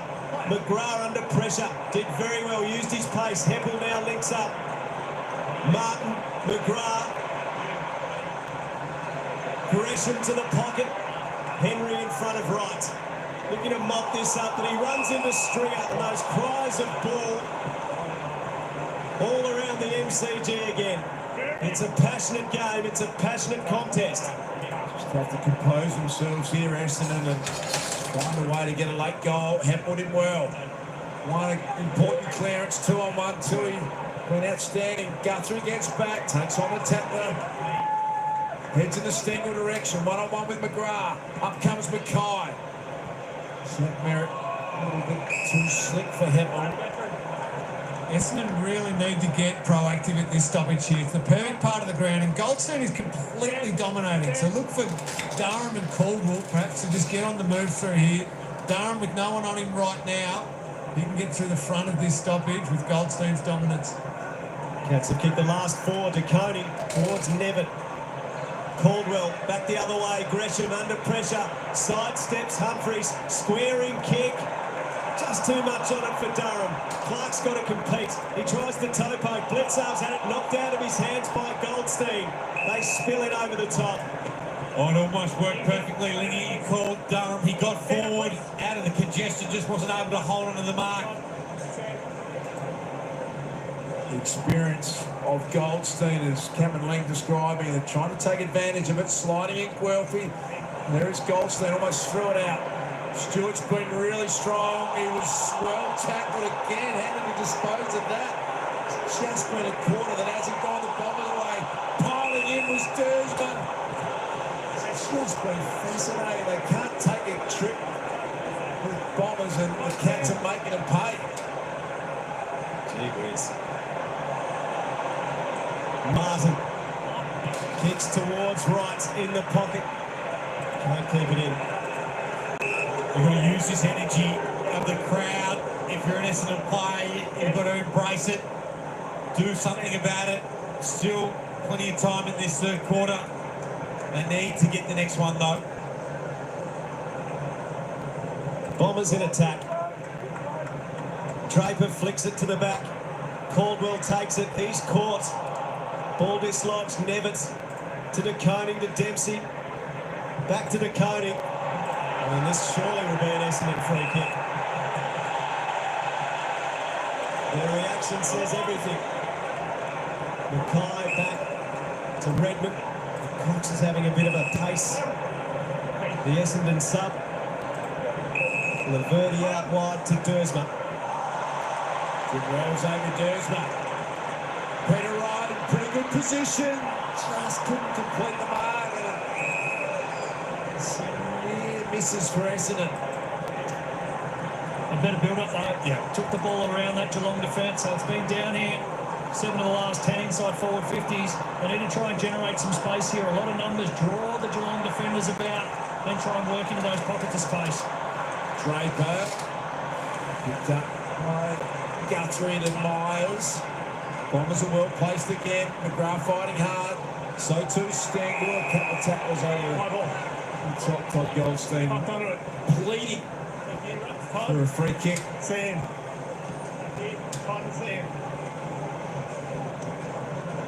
Goldstein. Caldwell and so well in the contest tonight. Guthrie wants the line. Again, as we call Dave, just be on the move. look to get a block. Zachy Merritt, one of your prime inside mids. Jakey Stringer, they're the guys that you want to try and get released in this stoppage and congestion. Yeah, right foot out, Durham, Gresham. Atkins kept it in front, almost threw that up to Myers, who socks it out of defence. Goldstein couldn't hang on. Works hard at ground level though. Got it out towards Laverty. He goes again, Big Goldie. Off to Martin.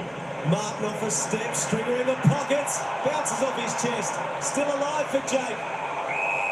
Took it over. It's already over the line. Minute 26. Essendon have had lots of time inside forward 50. A pensive looking Brad Scott.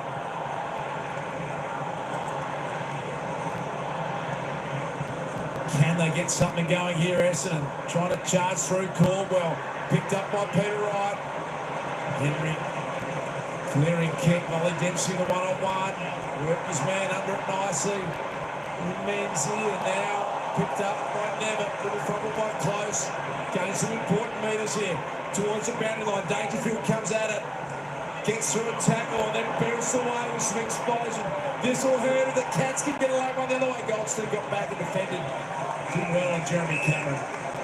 That's great transition running from the big ruckman. He got down. He wouldn't have loved the matchup of Jeremy Cameron when he saw it, but he did enough to just get the ball out of bounds and reset. The Cats have kicked 5-2 to Essendon's one straight in this quarter. It's the Bombers by 5 points at half-time. Taken by Menzies. He's taken by Close. Thanks, guys.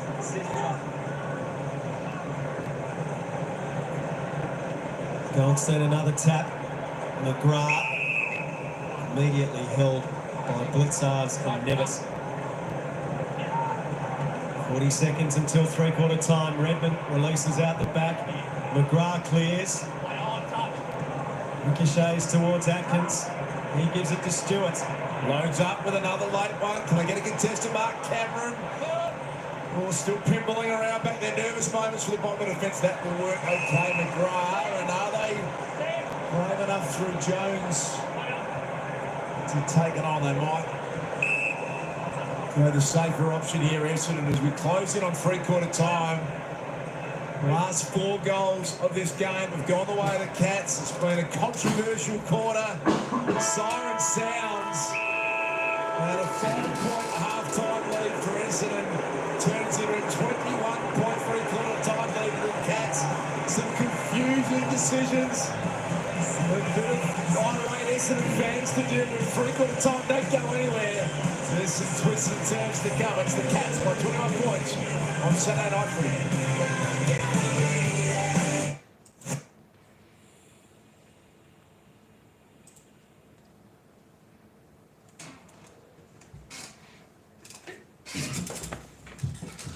Hey Angel, how you going? Welcome in. Hey crazy bunch, how you going? Just be careful what comments you put there. Thanks, champ. All right, so at halftime, Essendon were in front by 5 points, but that certainly changed around, and of course the Cats now by 21 points, 5 goals to 1 goal only in that quarter. Geelong Cats, they certainly made their run. They had that great period through that time, and of course there was a few, controversial decisions that went against Essendon that could have cost them a few goals to keep the game cleaner. Closer, I should say. All right, let's have a little bit of a quick look at the stats, player stats there, for those keeping an eye on all the stats there. We'll have a look here. So Nick Martin from Essendon is leading the disposal count on 24 disposals, 16 kicks, 8 handballs, 2 marks, 1 tackle, 1 clearance. Caldwell 22, Bowles 22, Dempsey 21, Merritt 21. We'll just run down a little bit. Just so you can keep an eye on what's going on there. A little bit of green. I'll try and get that green out in a minute for you folks.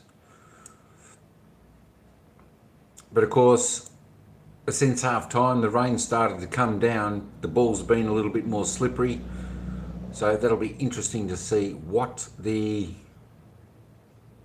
stats are on the team stats. Looking at the goal scorers, we've got Peter Wright and Jake, the package stringer, with 2 for the Bombers. We've got 2 each for Stengel and Dempsey for the Cats. Rowan for the Cats and Neil have both got singles. Merritt for 1. Holmes 1 for the Cats. We've got Hind, Guafley with 1. Gresham 1. Mitch Duncan and Jeremy Cameron and Jack Bowles and Mark Blickfast has got 1 for the Cats. Looking at the fantasy points, who's leading the points? Jack Bowles is leading the points there. Hello, Minatello. How you going? Welcome in. Brisbane Lions. You're a Brisbane fan. They're going all right, aren't they? They're going all right. He's leading on 103 fantasy points there at the moment with Jai Caldwell close up 98 and Dempsey 91. There we go there. Now, we had a look at that. Let's go and have a look at the stats. Go Lions. I tell you what, the Lions are starting to come. The Lions had a win Friday night, didn't they? I think the Lions have a win Friday night? Oh, you barely won. At least their form's starting to pick up from the start of the season. with the first 5 or 6 rounds wasn't too good, but they started to pick up. So yeah, don't lose hope yet. We're still halfway through the season. Still got a fair few games to go, so they can pick up. They should be right in the hunt come finals time. Disposals are pretty much even. The kicks, there we go, 174, 159. Now the handballs have evened out a bit since half time, so that's good. As I know, when the rain comes, you've just got to kick the ball more than handball, even if it's off the ground. Sometimes Will's back. I tell you what, yeah, I saw him back running the midfield a bit. He played pretty good. A great addition to the line, so should be good. As I said, you know, it's hard when you got a few of your gun players out. Getting them back in will make all the difference. He's certainly going to be match fitness after a few games, so he'll be right there. Efficiency, a little bit low on efficiency. Of course, that's probably due to the weather. And inside 50 efficiency, a little bit low. Geelong wasn't too bad in that last quarter, although they did have some, as I said, a couple of controversial free kicks that did allow them to score goals and prevent my favourite team. They got beat today. That's Collingwood. They came from about 34 points again down in the third quarter against Gold Coast. They hit the front by about a point with about 4 minutes to go, and then the Gold Coast kicked the last 2 goals to win that game. That was a home game for the Gold Coast. So, yeah, it was close. Free kicks, 12-14. Nothing much in that. Stoppages. Hit-outs, Essendon leading that, of course. Clearances, Essendon. I think Geelong got a little bit back on top in that quarter. Centre clearances, there we go. Pretty well even. Just around the grounds, Essendon are winning. Contested possessions, pretty much even. Uncontested. Geelong, they possibly just chipping it around a little bit. Have a little bit more open space. Turnovers, pretty much the same. Yeah, I know. No, not Collingwood. Yeah, I know. That's what everyone says. But yeah, yeah, I know. I think it was drilled into me when I was young. So, yeah, unfortunately, I'm Collingwood. Or fortunately, I'm Collingwood. You know, they're not going too bad. I thought they would have gone. You know, I was a little bit worried they were going to lose that game, a home game against the Gold Coast up there, but. You know, even that being said, we did get 3 or 4 good players back in today, and I thought that might have been enough. But once again, it was just a slow start, and the Gold Coast were pretty much in control of the game. We just weren't good enough today. Scoring 11-6, Geelong 8-3, Essendon. The tackles pretty much even in the tackles, which is going all right.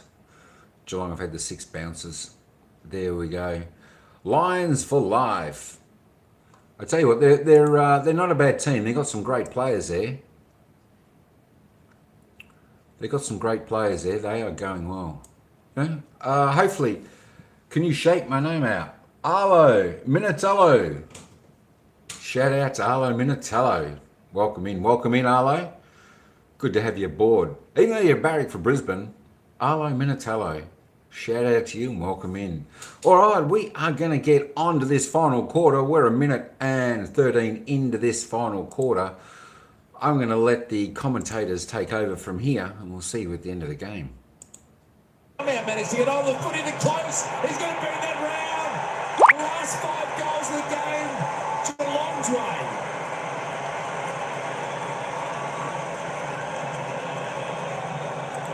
They are on the canvas. The Bombers. They need to get some life back into this quickly.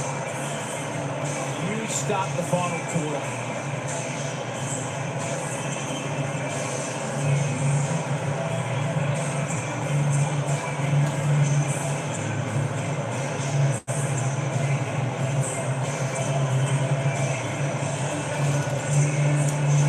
Disappointed about this. Essendon just didn't kill the ball, allowed it to bobble around, and then the quick snap. And Lee, there's been a substitute change made. There has been, Jones. So Nick Cox into the game. It's Harry Jones who's out. He started the game really well. I can't see him with the medical staff, so I'm thinking tactical, but I will find out if it's an injury concern. Third time subbed out this year for Harrison Jones. That looked like the AOK. Hind Sockers. Guthrie back the other way. Good pick up, McGrath. Changes his angle, drives it forward, right, works his way towards the front. Kolajasny nudged into it. Hind tackled by Henry right out the back. Umpire Pace holding the ball. Geelong free kick to Henry. Stand out, time back on. So Cox coming on, playing that wing role on Nevitt now, which is a good option. We know he's an elite runner, but he also got some serious height that you can use to your advantage. It's interesting. I don't think you could play that as deliberate or lack of intent, just poor execution. But the Cox's ability to get up the ground, back and forth, look for them on kickings now. Defensive end to look for him with that mismatch on Nevitt. He's a good sub option, isn't he, Nick Cox? Play a variety of roles. He's got the fresh legs of Bombers. Still just have to kick the next goal. Dempsey's been a big factor in this game. Disposal number 22, Stengel. Got a little second look at it at ground level. Laverty fighting hard. The Dangerfield with strength. He just willed himself to get that foot in Gary Rowan, and that has been, the Cats have really dialed up in the second half. Redmond took on the attack by the boundary line. Will be his saviour. Been really impressed with Peter Dangerfield. Just have a look at, if it was a correctly executed handball here. Might have been free for a throw. As impartial as I can be. No, it was a throw. Thanks for clarifying that. Few bodies clattering. Draper, Merritt. Caldwell with Atkins on his hammer.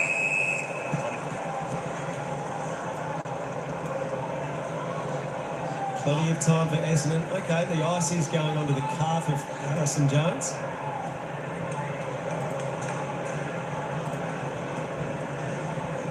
Blitzarves and Draper. Bounces over Stewart. Merritt goes to ground. Blitzarves. An under kick towards half forward. Paddled by Martin. And he takes it away from Holmes. Awkward kick into the middle. Tui takes possession. He's caught by Hunt. He's spun. And he's gone. And Essendon builds something meaningful from here. Frame too long. Well, that's consistent with the one that was paid earlier, almost identical. Players have been consistent with it. Not a great entry to 50 for the Bombers. They are well set here, Laverty. Look up and he's going to see lots of Cats numbers owning the corridor and making him go out wide. Caldwell searching for it, can't keep it in. So the clear area of dominance for the Bombers and how they can get right back in this is around the clearances. Leading that area 38-8, but the scores from that area, so from stoppage alone, they've kicked 5 goals straight, 30 points. Geelong just a 3-1. So a lot of Geelong's score coming from turnover. The majority of Essendon's score coming from around the stoppage. Wouldn't be surprised if they send an extra forward up to get that ascendancy around there. Merritt, who's been under pressure from Atkins all night. Langford picked it up. It's been a really good battle between those two, Merritt and Atkins. Call it a 0-all draw at the moment. This last 10-15 minutes is going to be crucial for either side. Who can get the ascendancy between the two? Myers throws the right shoe at it. Dangerfield. Duncan. Down the middle they go. Rowan and Cameron's all alone. Jeremy Cameron can line them up and extend the margin beyond 5 goals.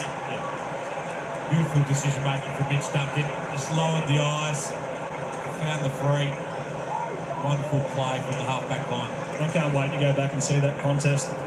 Both full committed, fortuitously failed to catch, but that was an unbelievable contest. Cameron's curler makes it extremely hard for the Dons.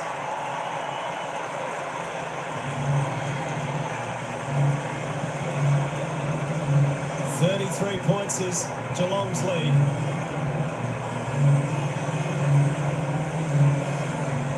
Six in a row for the Cats.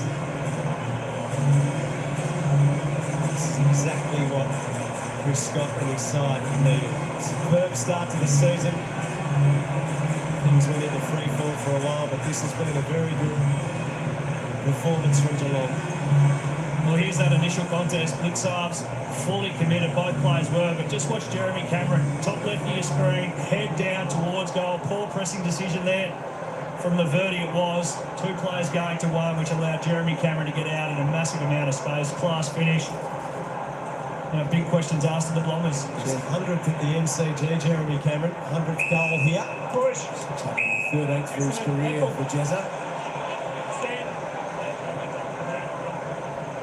Stringer works his way to half-back.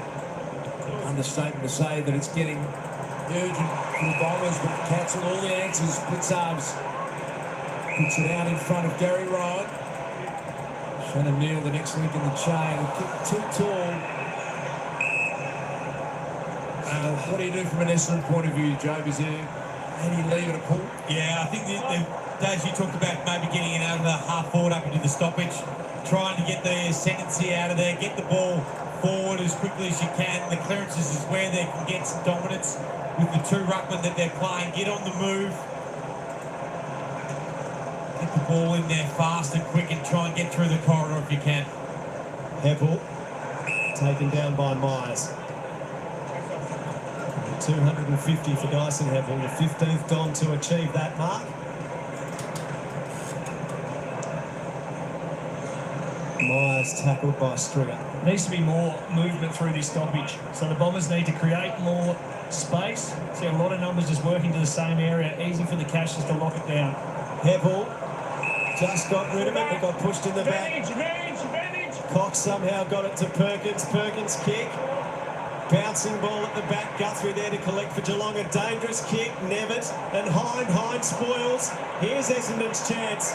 And Langford gets on the end of it. He's got Peter right at the top of the goal square, but it will be Langford to take the shot. And that's better, causing a forward half turnover from Hind. Just being able to it creates uncertainty and mess, and players aren't on their direct opponent because they're reading cues further up the ground, which allows the forwards to get out into space. Well, I do like the fact he took the responsibility. Wright was on, it was probably more speculative. Take the responsibility.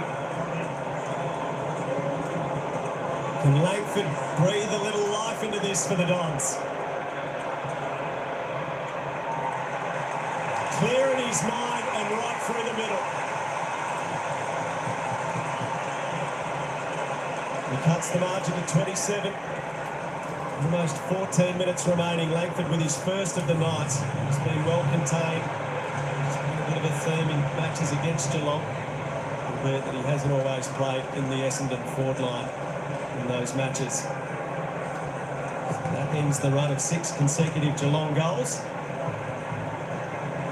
Build a bit of momentum, try and mount a challenge. Well, this is better from Hind, and And this is what they're going to have to do. They're going to have to press up the ground. They can't allow Geelong just to dictate through uncontested marks.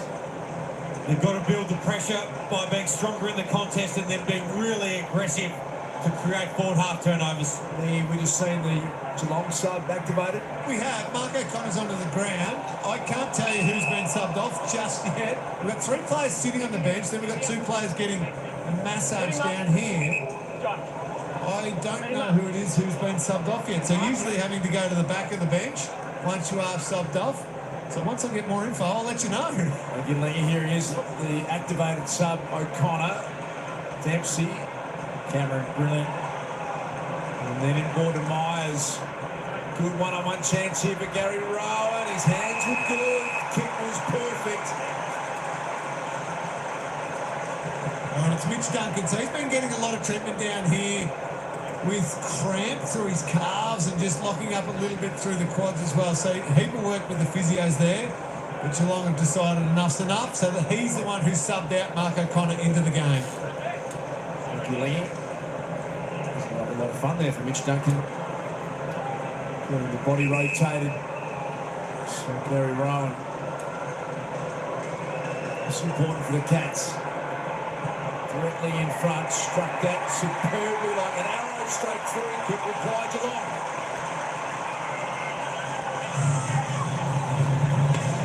Just takes the wind out of that potential comeback for the Bombers. They have really dominated the second half. Cats trailed by 5 points at half time. They now have a 53-point lead.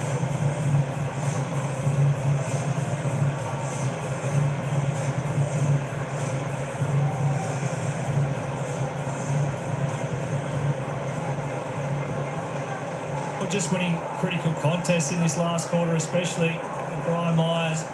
Doesn't have to have a lot of the football to have a real impact. He's the one. He's become the #1 kick inside forward 50 with that money kick. Such a good goal assist player. And again, Gary Rowan doesn't need a heap of it. Generally, dead-eye dick in front of goal. Clearance for Stringer. His kick not great.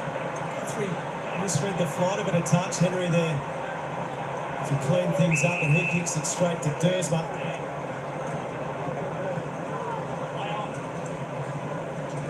Xavier Dersma back inside 50 for the Bombers. Right, forced to spoil. Heppel roves, hand pass over the shoulder, clever to Guelphy. Bumped as he kicked, a floater out to the pocket and beyond the boundary line. So should this go the way it's now looking, Cats can win. It's become a little question as to whether they get enough percentage out of it to go ahead of Collingwood. The Magpies beaten by 11 points earlier today.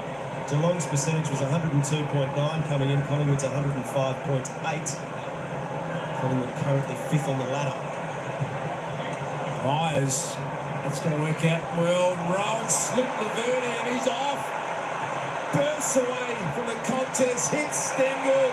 Electrifying play.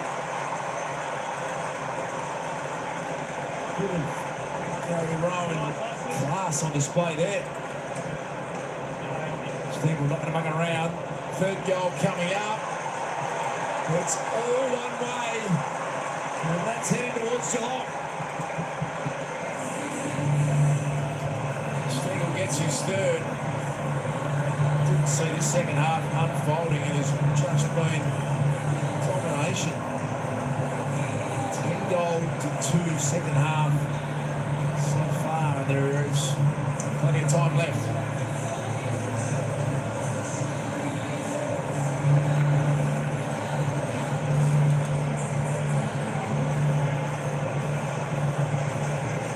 Daisy felt like when the game was really in the balance there, Dangerfield, Stewart, the Cats leaders were the ones that won some really big contests, started halving the contest for them and got them back into the game. Yeah, certainly that third quarter especially. The tackle and intensity, ferocity around the football, but also at the man as well. It was a real statement when it needed to be made.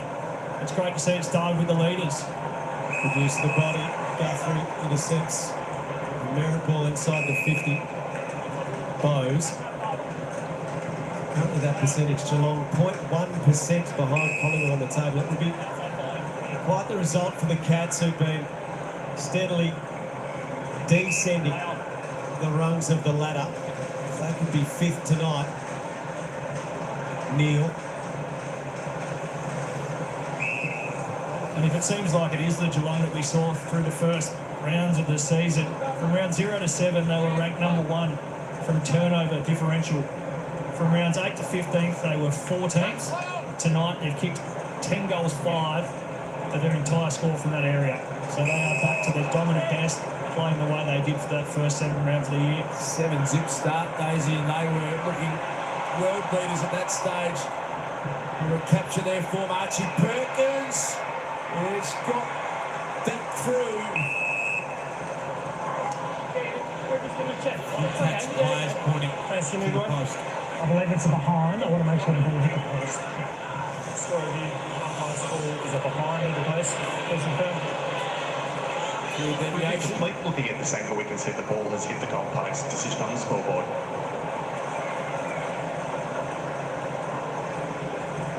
That is a good way to describe the second half of the Bombers. They have not taken a trick at all.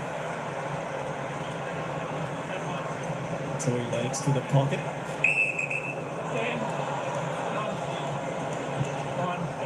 O'Connell.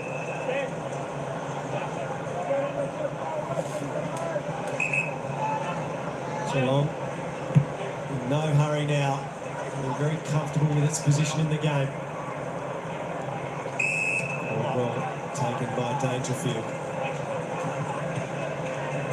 Rucks. Time to see. Mick. Coming out of that, guys. De Koning and Goldstein slow to arrive at this ruck context. The fatigue is set in. Bose clears it away. Mackay comes to meet it. Martin. Caldwell, Dersma. Goldstein. Goldie got it moving quickly. Centering kick. And Tom Stewart. What have you made of Tom Stewart, the centre bounce today?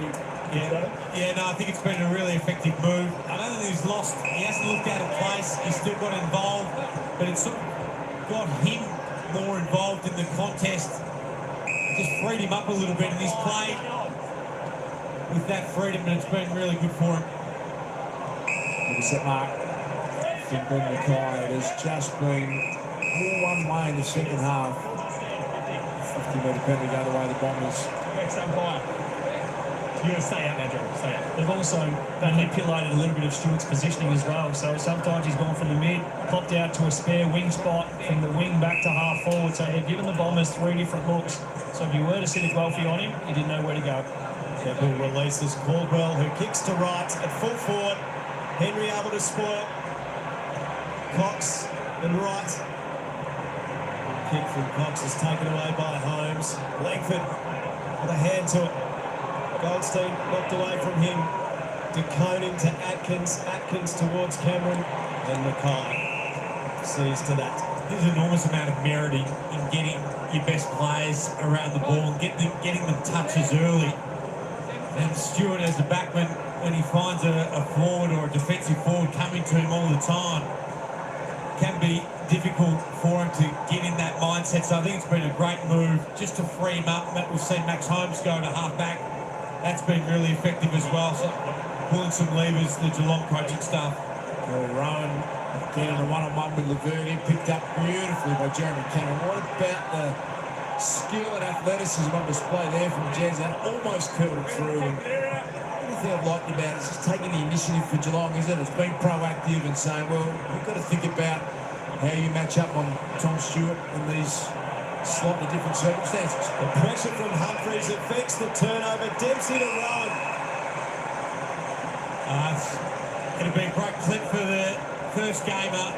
They'll show it during the week about that pressure. Daisy, you've talked ad nauseum about the turnover and the key to that being part of the Geelong game, and that will be a highlight for the package of the Geelong players for a first gamer to be able to put on that kind of pressure. This might be the goal if he can kick it that would take Geelong's percentage above Collingwood's. And what has been a very significant night for the team in the hoops. Poster for Rowan. There is a little bit of misconception too about what Tom Stewart can do when he's playing half back and being sat on, because everybody expects that you still try and manipulate a way to get him as the free, but that isn't the case. You still have to play within the team rules. So it was more up to Geelong to come up with a second plan as to how they did that, and that's been the beauty of it. So it would have been selfish of him as a co-captain to try and just inject himself by going always as an extra or playing it off. Better build up this one for the Bombers. Couldn't complete the mark, no Goldstein. Henry has been resolute back there in defence. The other part of it is, if you're going to be put in the midfield, you've got to be effective. You can't just be standing around and having no impact, and that's what Stewart's been able to do. He's been physical and winning the contest when it's his turn. And also, correction, he's the vice-captain, not the co-captain. Henry bullets it out of defence, bounces obligingly for Blitzards. Cameron and Hempel, neither had a great sight on the ball. Hempel will do well to halve this, O'Connor in over the top. So just on Essendon, so much work's been done, a great body of work through the early rounds of the season, but this will be now 3 losses in 4 games ahead of a clash with Collingwood on Friday night. So do you have any concerns for what the back half of the season might amount to, or are you still very confident that they can do something pretty significant? Well, I think you look at what happened, and the season fell away last year dramatically, in that last month particularly. So I think that they would be aware of where they were last year, and they feel like they've really advanced. I think this team's still good enough, and it's improving. I think they're trying to adjust and shift some positions, but they're going to be up against the better teams in the second half of this year, and they're going to have to perform against the quality sides. Durham with a penetrating handball to Hyde. The handball over the top will be okay to Langford, who's a classy finisher. Kyle Langford, and another poster for the Bombers.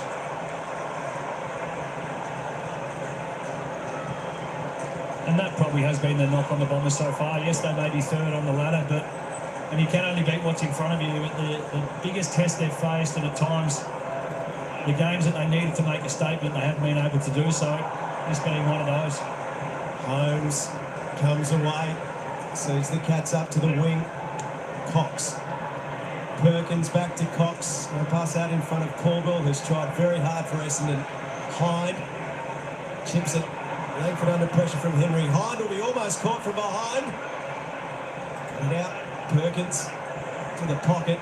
No one home for the Dogs. I think that's a fair call, Daisy. You are until you aren't. And at the moment, they are a side that can't compete against the best.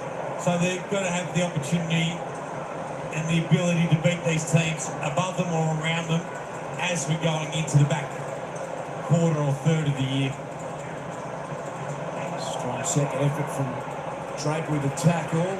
Gresham, game 150. Good to ball, but couldn't get it online. Putt road end. And the Cats with 5.5 minutes remaining in this game are just cruising to the finish line. Cats at home down at GMHBA Stadium next week. Saturday twilight game against Hawthorn. Dangerfield goes all the way back to Stewart. Now to Humphreys. Off to Holmes. They're going to finish off full of run here, the Cats. Dempsey to full forward. Heppel. As Rowan waited, Heppel attacked it and intercepted. Clearing kick to Dersma. Bites off that one through the corridor. Jai Caldwell. Very Dangerfield is a really important part of the Cats' performance tonight. 21 disposals for Danger. Okay, kind of cool to play on. So we've seen a bit of a reshuffle, haven't we, with the Cats? They've not been afraid. DeConey's gone into the ruck. We've seen Stewart the centre bouncers and Max Holmes to half back. So we're really prepared to shake the team up a bit, the Cats, and they couldn't be more happier, you would have thought, with the way they've performed tonight. That classy kick from close to Myers. Almost a grind Myers kick to Myers. Yeah, and we've seen the way in which they've wanted to move the ball in these slow build-ups. They've really wanted to make the ground wide. They've tested the width of Essendon's defence and just praying that they'll be able to find a gap that someone won't cover, that they won't be able to make up the space if they keep shifting the ball using the full width of the MCG. And evident there where there's just pockets of space just opened up, and the field kicking is so good to be able to hit it. Since the start of 2022, Brian Myers has kicked 32 goals and had 74 goal assists. It is an incredible record. That one misses to the near side, but hard to have more impact than Brian Myers has had in the last few seasons. And it's clearly the most important kick on the ground too, that last one going inside forward 50. To find the right option to execute, but also to find it in teammates who are in the best spot to then finish the goal. Not blokes in the pocket. He's got the ability to sell the cues one way and then just pull it back to a high percentage shot on goal. Verdi's hat kick out of defence taken by Blitzarves. Blitzarves dumps it back in again. Goes over Neil's head. Dangerfield, look at him fighting for it. He gave up the hand pass to Caldwell. Caldwell out to the wing. Draper there with Blitzarves for company. Humphries comes in. Is he legged? Free kick to the Cats. There'll be some proud family members in the stands. He's had a terrific debut. And a great story for the Cats, along with the rest of the performance of the side. 15 disposals on debut for Lawson Humphries. Hasn't been overawed at all, has he, Job? He's settled in very nicely to the MCG main stage, pushing the back free kick going the way of the Bombers. So his dad Ross flew in from Karratha. His mum Jodie with his two nieces flew in from Broome. His sister Ebony flew in from Queenstown. His other sister, nephew and nieces flew in from Exmouth. So they have come from far and wide. Also an unbelievably talented tennis player. Top 3 rated in the... There they are. There's the family right there, Daisy. That is what country round's all about, isn't it? Coming from Karratha. Top 3 ranked tennis player in the PSA, so the West Australian Public Schools Association. Awesome. Correct. Talented young man. I might have to ask them how they're going sitting in the stands. It might be a bit colder than they're normally used to. 2 degrees cooler than Broome here at the MCG tonight, but they will be loving their performance of Lawson Humphries. Another thing to celebrate if you're a Cats fan tonight. It's been a pretty proud night from a Geelong point of view. Chris Scott refused to write off the season when they were humbled by Carlton. Bose has gone for the barrel and not made great contact, but he thoroughly endorsed the attempt. Myers, Stengel to the pocket, Nevitz. Can he do something special? Bending it through! That's a big goal in the context of the percentage game. That will have put, provided Essendon doesn't kick another goal, Geelong up to 5th on the table tonight, which is a heck of a rise from 10th. What a finish from Nevitz. Reflection of how tight this competition is, isn't it? Absolutely. That's by 45 points now. Nevitz, second game for the year. Well, again, just some smart play. I like the fact that he had a brief look inboard. We'll emphasise the word brief. But if you're good enough to execute the skill, the phone away check side, and there's to your point out, but 5th on the ladder. That percentage, that Essendon percentage, while they had the draw, it is a cause for concern. Started the round in 10th position. The Cats. Live ladder has them in 5th. The Bombers looking for a late one here over the head of Gresham in his 150th game. Can't catch up, so a little bit to ponder for Brad Scott. They've been humbled a bit tonight. Smiles on the Geelong bench. Staring the season in the face after good work to start it. They were falling away. O'Connor Atkins gets Geelong clear towards the winger. One-hander. Neil. One last highlight for Geelong fans to savour. Might be able to find another score. Never, not much ahead of him. Short pass. Myers infield. And so the Cats will go from free fall to fifth. They find the performance they desperately needed. And they revive themselves. They lift themselves off the canvas and show that they are still in the hunt this season. We are Geelong, the greatest team of all. We are Geelong, we're always on the ball. We play the game as it should be played. And all will follow it. Over the sky high, on goes to Geelong.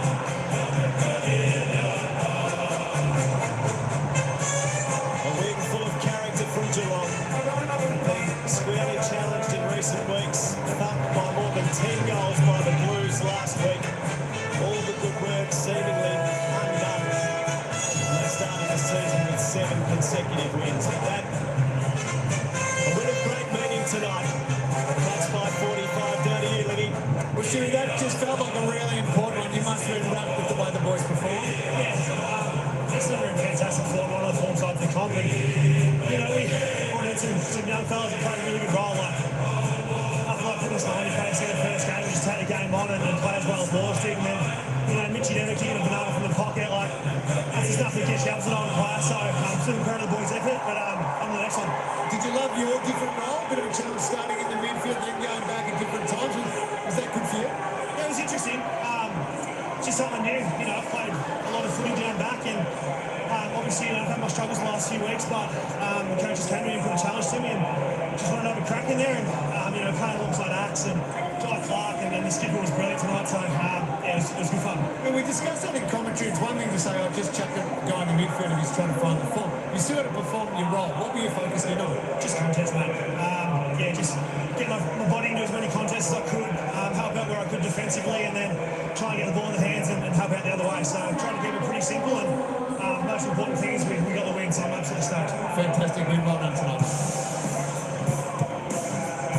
Welcome to Super Saturday on Fox Sport, to you by the Kia Sorrento, and a gutsy win for the Cats. They go up to fifth on the ladder, and they stop what really was a disastrous little patch in their season. They've revived, and they go again, Jack. They certainly do, up to fifth on the ladder now. So, I mean, that had huge ramifications, and we marked that at the start of the game, that Geelong had slumped for the last 2 months and were absolutely smacked last week against Carlton, who are red hot, needed to win tonight. And things didn't look great early, but they just hung around, and then had some really big moments and played some great footy in that second half. Yeah, the Bombers, they won, you know, won the clearances, won the inside 50 count, but the second half of Geelong, they just had a power. They did. They kicked 10 goals 5 to 2 goals 6 in the second half alone. It was powerful. They seemed to have the freedom back in the way that they wanted to move the ball, which is kind of strange to say, because when the coin went up in the air pre-game, it was pouring, and we thought it was just going to be a dour struggle, and it was going to be not really skillful, and it was just going to be that wet weather true football. But Geelong handled it better, especially in the second half. Had freedom in their movement. They structurally, I think, set themselves up perfectly, and the move of Tom Stewart into the middle to allow him to get some ball and get some confidence back was really well played. Super professional by the Cats. So we're going to head back to the MCG because, well, Bombers great Dyson Heppel was playing game number 250 today. All right, so there you go, folks. The Cats a big winner over the Bombers, 105 to 60. 45-point victors here. Arlo Minatello, there you go. Thanks for hanging in there. And thanks, Charlie Hardman, for dropping by also. Go Cats, go Lions. Tina and Bim Megalove, shout out, go up. That's my manager. She's in the house. She is in the house. Tina and Bim. Good stuff. What's going on there? What's going on? Are you going to do live? You doing a live, Tina? Arlo Minatello, there you go. Shout out to Arlo Minatello. Good stuff. Last time, Arlo Minatello. Thanks for hanging in there. Let's drop over and have a look at some player stats there. Let's have a look at some players. We want disposals. Hang on.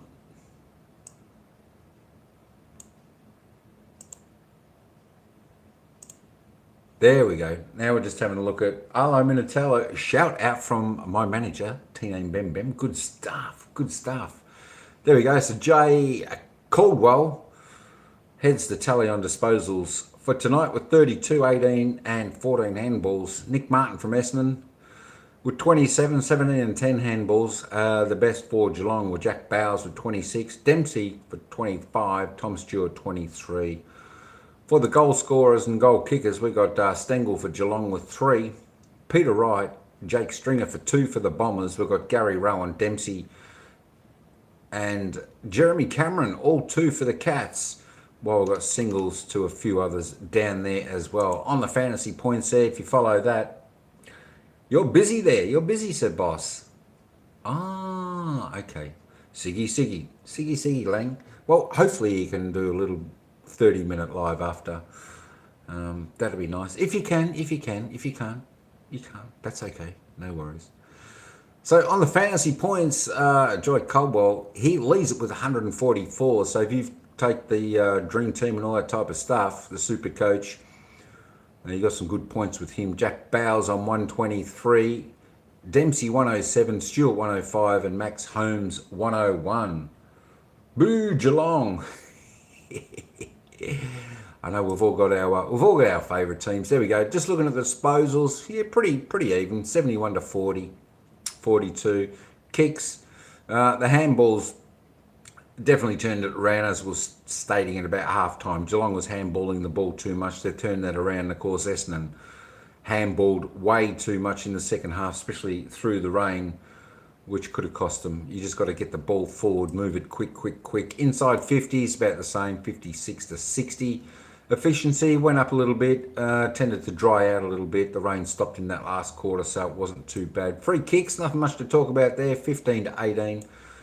You got the stoppages there. Of course, Essendon won the stoppages. Clearances, again, Essendon come out in front there, but it's the quality of the stoppages and the clearances you get. Centre clearances, pretty even, 11 to 12. Around the grounds, ahead Essendon. Arlo Minatello, what do you reckon of these stats? Shout out Arlo Minatello. Thanks very much. There's your shout out, Squire. Contested possessions, pretty even, uncontested. About 30 ahead for Geelong. Turnovers, well, 71 to 80, not much difference there. Marks, there we've got about 24. Inside 50 marks, that's where it's pretty well more important. Geelong 14 to 9. Contested marks, double for Geelong. Of course, we've got the scoring. Not bad scoring tonight. Considering the rain, 16-9 to 9-6. The tackles, defence, well, pretty much the same for both, so they're both putting the pressure on, and the bounces there. There we go. We get back, just have one last little bit of a look at the summary, and of course we see Essendon led for the first half of this game, and then it was all the Geelong Cats after that. Geelong scoring 10-5 in the second half versus 2 goals 3 to the Bombers. So they had the entire run. They absolutely dominated, control through everything in that second half, the Cats. It was good to see the Cats coming back, playing well. I think they move up now on to 5th on the ladder. Essendon drop. The Cats move up, and I think the Pies might drop a position also with the percentage of the Cats. Can you please shout out my name, Arlo? Arlo, shout out to you, Arlo. Shout out to T-Name Bem Bem. Shout out to Charlie, who was there, and to everyone else that come along and joined us here on this game today. All right, folks, I will leave it there. I'll just put it back on the commentators to see what they've got, and maybe we'll be able to hear the theme song for the Cats. Thanks very much for joining us, everybody, tonight. I'll leave this running for another 5 or so minutes before I end the stream. And they banked the wins early. They got themselves in a position. They're in a fight now. No question, the Cats, to survive in the 8 and be a part of finals footy. But with, So is everyone. well, they are. But with performances like that tonight, all of a sudden the confidence within that group lifts again. We've seen them next month. They've got winnable games out of all those 4 games, and they could certainly rise again as a club. Yeah, there's some anomalies there tonight. So they've won, but I think Scott would be looking at it going, we're beating top 50s with 1 contested possession, which on a night like tonight is important. But even clearances, they were beaten comfortably against tonight. So there's some room to improve for them. But certainly, when you haven't had a win for a while, you've only had many wins for a while, you'll take the 4 points and bank them. Special scenes inside the rooms. Let's head down there for the song. The Cats, what a great win it was tonight.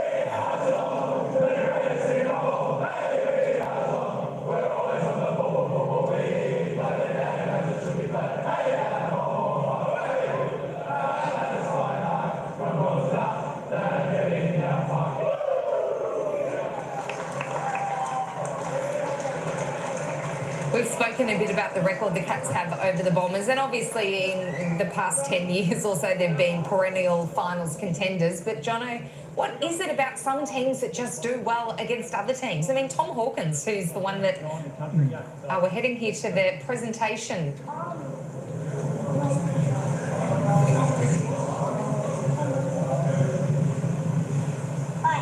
Tom Wills Award goes to Ollie Dempsey. That's a Bowen Heads Footy Club jumper he's got on the umbrella. This is good. And Ollie Dempsey was brilliant. Very low-key presentation, isn't it? Yeah, in the rooms, I like it. Yeah, very low. Very grassroots, love it.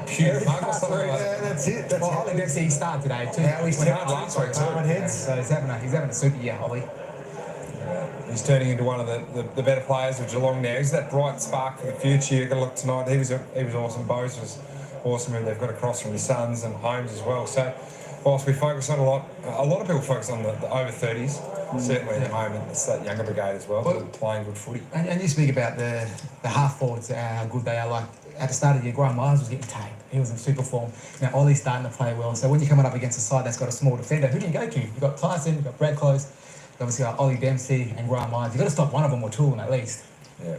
John, I'm going back to my question to you. Yes. What is it about some teams that it doesn't make sense? Tom Hawkins, who was the chief destroyer of 5 goals, 8 is averaging. 23 goals. Yeah. And yes, as an Essendon, passionate Essendon supporter, it would be frustrating. It was like, why? And no, it wasn't too good. It wasn't the decisions in the third quarter that went against the Bombers either. Although that's a discussion for another day, which did change the momentum of the contest, no question. But you can't take it away from a Geelong footy club that definitely dominated the second half in all aspects of the game. In a sense like that, you know, when you go in and a team has just dominated you for years and years and years, some sense you go out hoping you're going to beat them today, and hope's not going to get you nowhere. I know when I was playing Adelaide, our team was Hawthorn. Hawthorn will beat us, and the mentality was sometimes, let's hope we get over top of them. Let's hope we have a good start, but hope will get you nowhere. That's right. Got to do the work. Jack, and part of that work tonight was their work from turnover, which was particularly good. Yeah, it was. It was that game. And I think putting Holmes to half-back certainly gives them more of that run. He's their talisman. Their back six has been something that's been questioned, and even at half-time we were sort of looking at it going, is Tom Stewart in the midfield the right move for this group going forward in back six? But they had the ability to generate scores from back, contested marking as well. Neil was good there and took a big clunk, but a turnover is the most important thing. And you can see here, it's not just half-backs that get involved, it's their half-forwards that have high work rate that get up the ground and help create those turnovers. So that's an important line that we've mentioned already a couple of times, and the ability to finish it with 10 goals 5 in the second half compared to 2 goals 6 makes a massive difference. And those kicks are not pretty. Like, they're just inside 50 high kicks, but the work rate as small forwards and the tall forwards taking mark. And this is the way they scored their goals well. From half back, they looked corridor, Jack. That's a risky kick. High risk, high reward. We get it over the top. Gary Rowan takes a mark and puts him in front. So it was good tonight, Gary Rowan. It just gives them a different dynamic. Like, this is probably we've seen them without Hawkins a little bit this year, but they looked to have a little bit of a different dynamic with obviously without that key forward. And Cameron stayed a little bit closer to home. He was able to hit the scoreboard, but Gary Rowan's I think he's a real barometer for them where they're at as a football club. If he's marking the ball, we know he's such an excellent set shot at goal that if he's getting it and he's marking it inside 50, it gives them just another avenue to go. Pretty good Wanna pump talk up, to isn't him? it? Oh, there we go. There he is. You knew where to go. You timed that perfectly. Well, Gary, congratulations, mate. Great win. You must be thrilled to be back on the winners list. No, yeah, definitely. We worked hard during the week and get back on the winners list today was an awesome effort. Incredibly wet conditions to begin the game, and obviously the big bodies in the midfield for you guys was so powerful. How did you adjust your game plan to get on top of the Bombers early? We kind of knew it was going to be wet early, so we went out and as a bucketed down. So we just wanted to surge footy, get it forward, give us forwards an opportunity, and as you said, our big bodies around the midfield crash and bash and got it surging forward, which got us in the end. Ollie Dempsey's won the Tom Wills Award. Gary, run us through how you see his career developing. It's certainly exciting from what we've been seeing on the screen. Yeah, definitely. He works hard during the week. We put him on the wing, and obviously he works hard up and down the wing, and I'll call it now, but he will take Mark of the Year 1 year. He can delete, but we just love to get it in his hands, and he's going really well. Gaz, good game, 2 goals tonight, played super. I just want to talk about Lawson Humphries. Asked for 35 tickets today. His family came from all over the country to visit and watch him play. He played all right. He's held his own down there at halfback. No, he's absolutely a legend. Humps. We couldn't even get a ticket for our own family because he had 50 of them. But no, it's a good story. Obviously he come down and he played well tonight. Incredible kid. Can kick on left and right foot. You don't know which is his dominant foot. So it was good to have him out there tonight, and hopefully he can stay in. You've got your 200th game next week at the Cattery. How many tickets are you going to ask for, Gary? If he can get 50, I'm going to go 50 as well. So, Gary, will you pull out a different celebration next week for your 200th year? You had the golf swing today. Was that the driver or you got a 3-iron? Yeah, no good with the driver, so it was a 3-iron. Trusty 3-iron, straight down the middle. So, it's good. You must be wrapped with the way that we just had a look at your celebration now, which was classy, mate. I absolutely loved it. But you must have been wrapped with the tough conditions, of course, and how wet it was early. But you played with some freedom. You just seem to have that back in your game as well.